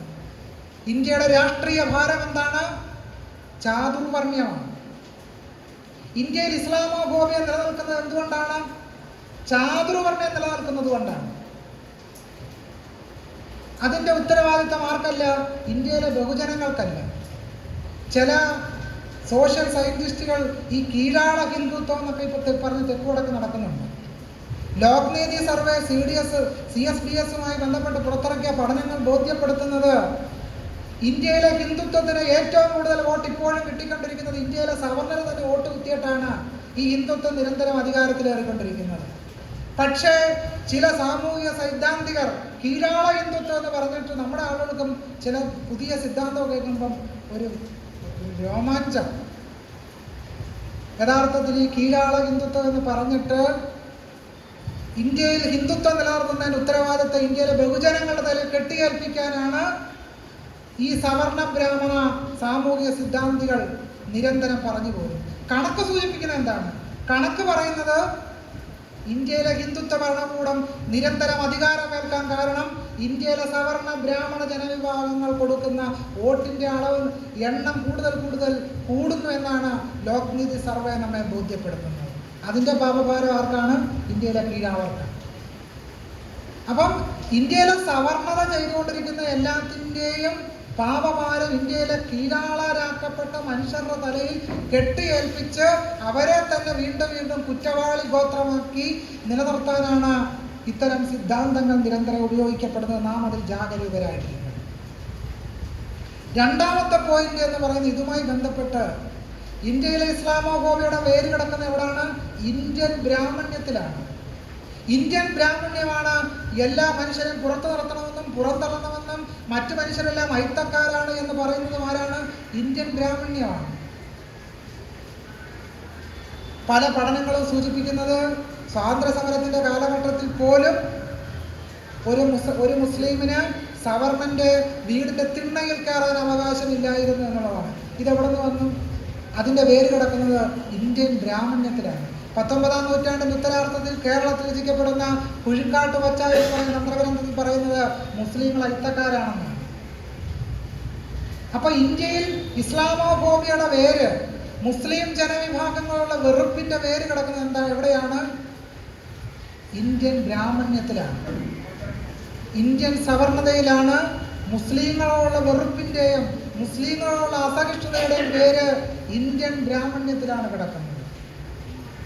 ഇത്തരം കാര്യങ്ങളെപ്പറ്റി നമ്മൾ കൂടുതൽ ചിന്തിക്കേണ്ട ഒരു സമയത്തിൽ കൂടെയാണ് നാം കടന്നു പോകുന്നത് എന്നുകൂടി നാം അറിഞ്ഞിരിക്കണം. ഞാൻ അവസാനിപ്പിക്കുകയാണ്. ബുദ്ധഭാരതം നേരിടുന്ന വെല്ലുവിളി എന്നതിൻ്റെ അർത്ഥം ബ്രാഹ്മണ്യം ശക്തിപ്പെടുന്നു എന്നും ഭരണഘടനയും അംബേദ്കറുടെ ജനാധിപത്യ ദർശനം വെല്ലുവിളിക്കപ്പെടുന്നു എന്നുള്ളതാണ്. കാരണം എന്താണ്? ആധുനികമായ ഭരണഘടനാ ജനാധിപത്യ വ്യവസ്ഥിതിക്ക് വേണ്ടി ഒരു ആധുനിക ബുദ്ധനെ കണ്ടെടുക്കുകയാണ് യഥാർത്ഥത്തിൽ മഹാനായ ഡോക്ടർ ബി ആർ അംബേദ്കർ ചെയ്തത്. സ്വാതന്ത്ര്യത്തിനും സമത്വത്തിനും സാഹോദര്യത്തിനും വേണ്ടിയുള്ള ആധുനിക ഇന്ത്യയുടെ ജനാധിപത്യ മൂല്യവ്യവസ്ഥയ്ക്ക് വേണ്ടിയിട്ടുള്ള ഒരു പുതിയ ബുദ്ധനെ കണ്ടെടുക്കുകയാണ് ഡോക്ടർ ബി ആർ അംബേദ്കർ ചെയ്തത്. അതുകൊണ്ട് തന്നെ ഈ ഒരു ബുദ്ധപൂർണിമ വേളയിൽ നാം കടന്നു പോകുമ്പോൾ ജനാധിപത്യത്തിൻ്റെ ഒരു പൂർണിമ ഉണ്ടാവട്ടെ എന്ന് പ്രത്യാശിക്കുന്നു. അതോടൊപ്പം തന്നെ അംബേദ്കറിൻ്റെ ഒരു വാക്ക് ഒരു വലിയ മുദ്രാവാക്യമായി നമ്മുടെ മനസ്സിൽ ഈ ബുദ്ധപൂർണിമ ദിനത്തിൽ നമ്മുടെ മനസ്സുകളിൽ അലയടിക്കേണ്ടതുണ്ട്. ആ വാക്യം ഇതാണ്: നീതിയില്ലെങ്കിൽ ലോകത്ത് സമാധാനം ഉണ്ടാവില്ല. നീതിയില്ലെങ്കിൽ ലോകത്ത് സമാധാനം ഉണ്ടാവില്ല. എന്തുകൊണ്ടാണ് ഇന്ത്യയിൽ പലതരത്തിലുള്ള സമാധാനക്കേടുകൾ നിരന്തരം വാർത്തയായിക്കൊണ്ടിരിക്കുന്നത്? എന്തുകൊണ്ടാണ് കുട്ടികൾ ആക്രമിക്കപ്പെടുന്നത്? എന്തുകൊണ്ടാണ് ദളിത ജനവിഭാഗങ്ങൾ നിരന്തരം ആക്രമിക്കപ്പെടുന്നത്? എന്തുകൊണ്ടാണ് ഇന്ത്യയിലെ ഉന്നത വിദ്യാഭ്യാസ സ്ഥാപനങ്ങളിലും ഇന്ത്യയിലെ വ്യത്യസ്ത സ്ഥാപനങ്ങളിലും സവർണർ മാത്രം അധികാര കേന്ദ്രമായി മാറിയിരിക്കുന്നത്? എന്തുകൊണ്ടാണ് മുസ്ലിങ്ങൾ ആക്രമിക്കപ്പെടുന്നത്? എന്തുകൊണ്ടാണ് മണിപ്പൂരിൽ വലിയൊരു ആക്രമണം നടത്തിയിട്ട് ഭരണകൂടത്തിന് അത് നിയന്ത്രിക്കാൻ ശക്തി ഉണ്ടായിട്ടും മണിപ്പൂരിലെ ഗോത്ര ജനത വലിയ രീതിയിലുള്ള ഭീഭത്സമായ ആക്രമണങ്ങൾ നേരിടേണ്ടി വന്നത്? കാരണം എന്താണ്? നമ്മുടെ ഇന്ത്യയിൽ നീതിയില്ല. അംബേദ്കർ പറഞ്ഞ ഈ വാക്യം നമുക്ക് ബുദ്ധപൂർണിമ ദിനത്തിൽ വീണ്ടും വീണ്ടും ഓർക്കാം: നീതിയില്ലെങ്കിൽ ലോകത്ത് സമാധാനമുണ്ടാകില്ല. അതുകൊണ്ട് തന്നെ ഒരു പുതിയ നീതിയുടെ സൂര്യൻ്റെ ഉദയത്തിനായി നമുക്ക് പ്രത്യാശിക്കാം. അതിനുവേണ്ടി നമ്മൾ ഓരോരുത്തരും പ്രയത്നിക്കുകയും അതിജാഗ്രതയോടെ പ്രവർത്തിക്കുകയും ചെയ്യാനുള്ള അവസരമായി ഇത്തരം സമ്മേളനങ്ങൾ മാറിത്തീരട്ടെ എന്ന് പ്രത്യാശിക്കുന്നു. ഇത്തരമൊരു പരിപാടിയിലേക്ക് എന്നെ ക്ഷണിച്ചതിനും നല്ല വാക്കുകൾ പറഞ്ഞ് പുരസ്കരിച്ചതിനും ബഹുമാനപ്പെട്ട ശശി MLA ഉൾപ്പെടെയുള്ള മുഴുവൻ ആളുകളോടും ഹൃദയത്തിൻ്റെ ഭാഷയിലുള്ള ആദരപൂർവമുള്ള സ്നേഹം അറിയിക്കുന്നു. നിങ്ങൾക്കെല്ലാവർക്കും സ്നേഹാഭിവാദ്യങ്ങൾ. നന്ദി, നമസ്കാരം.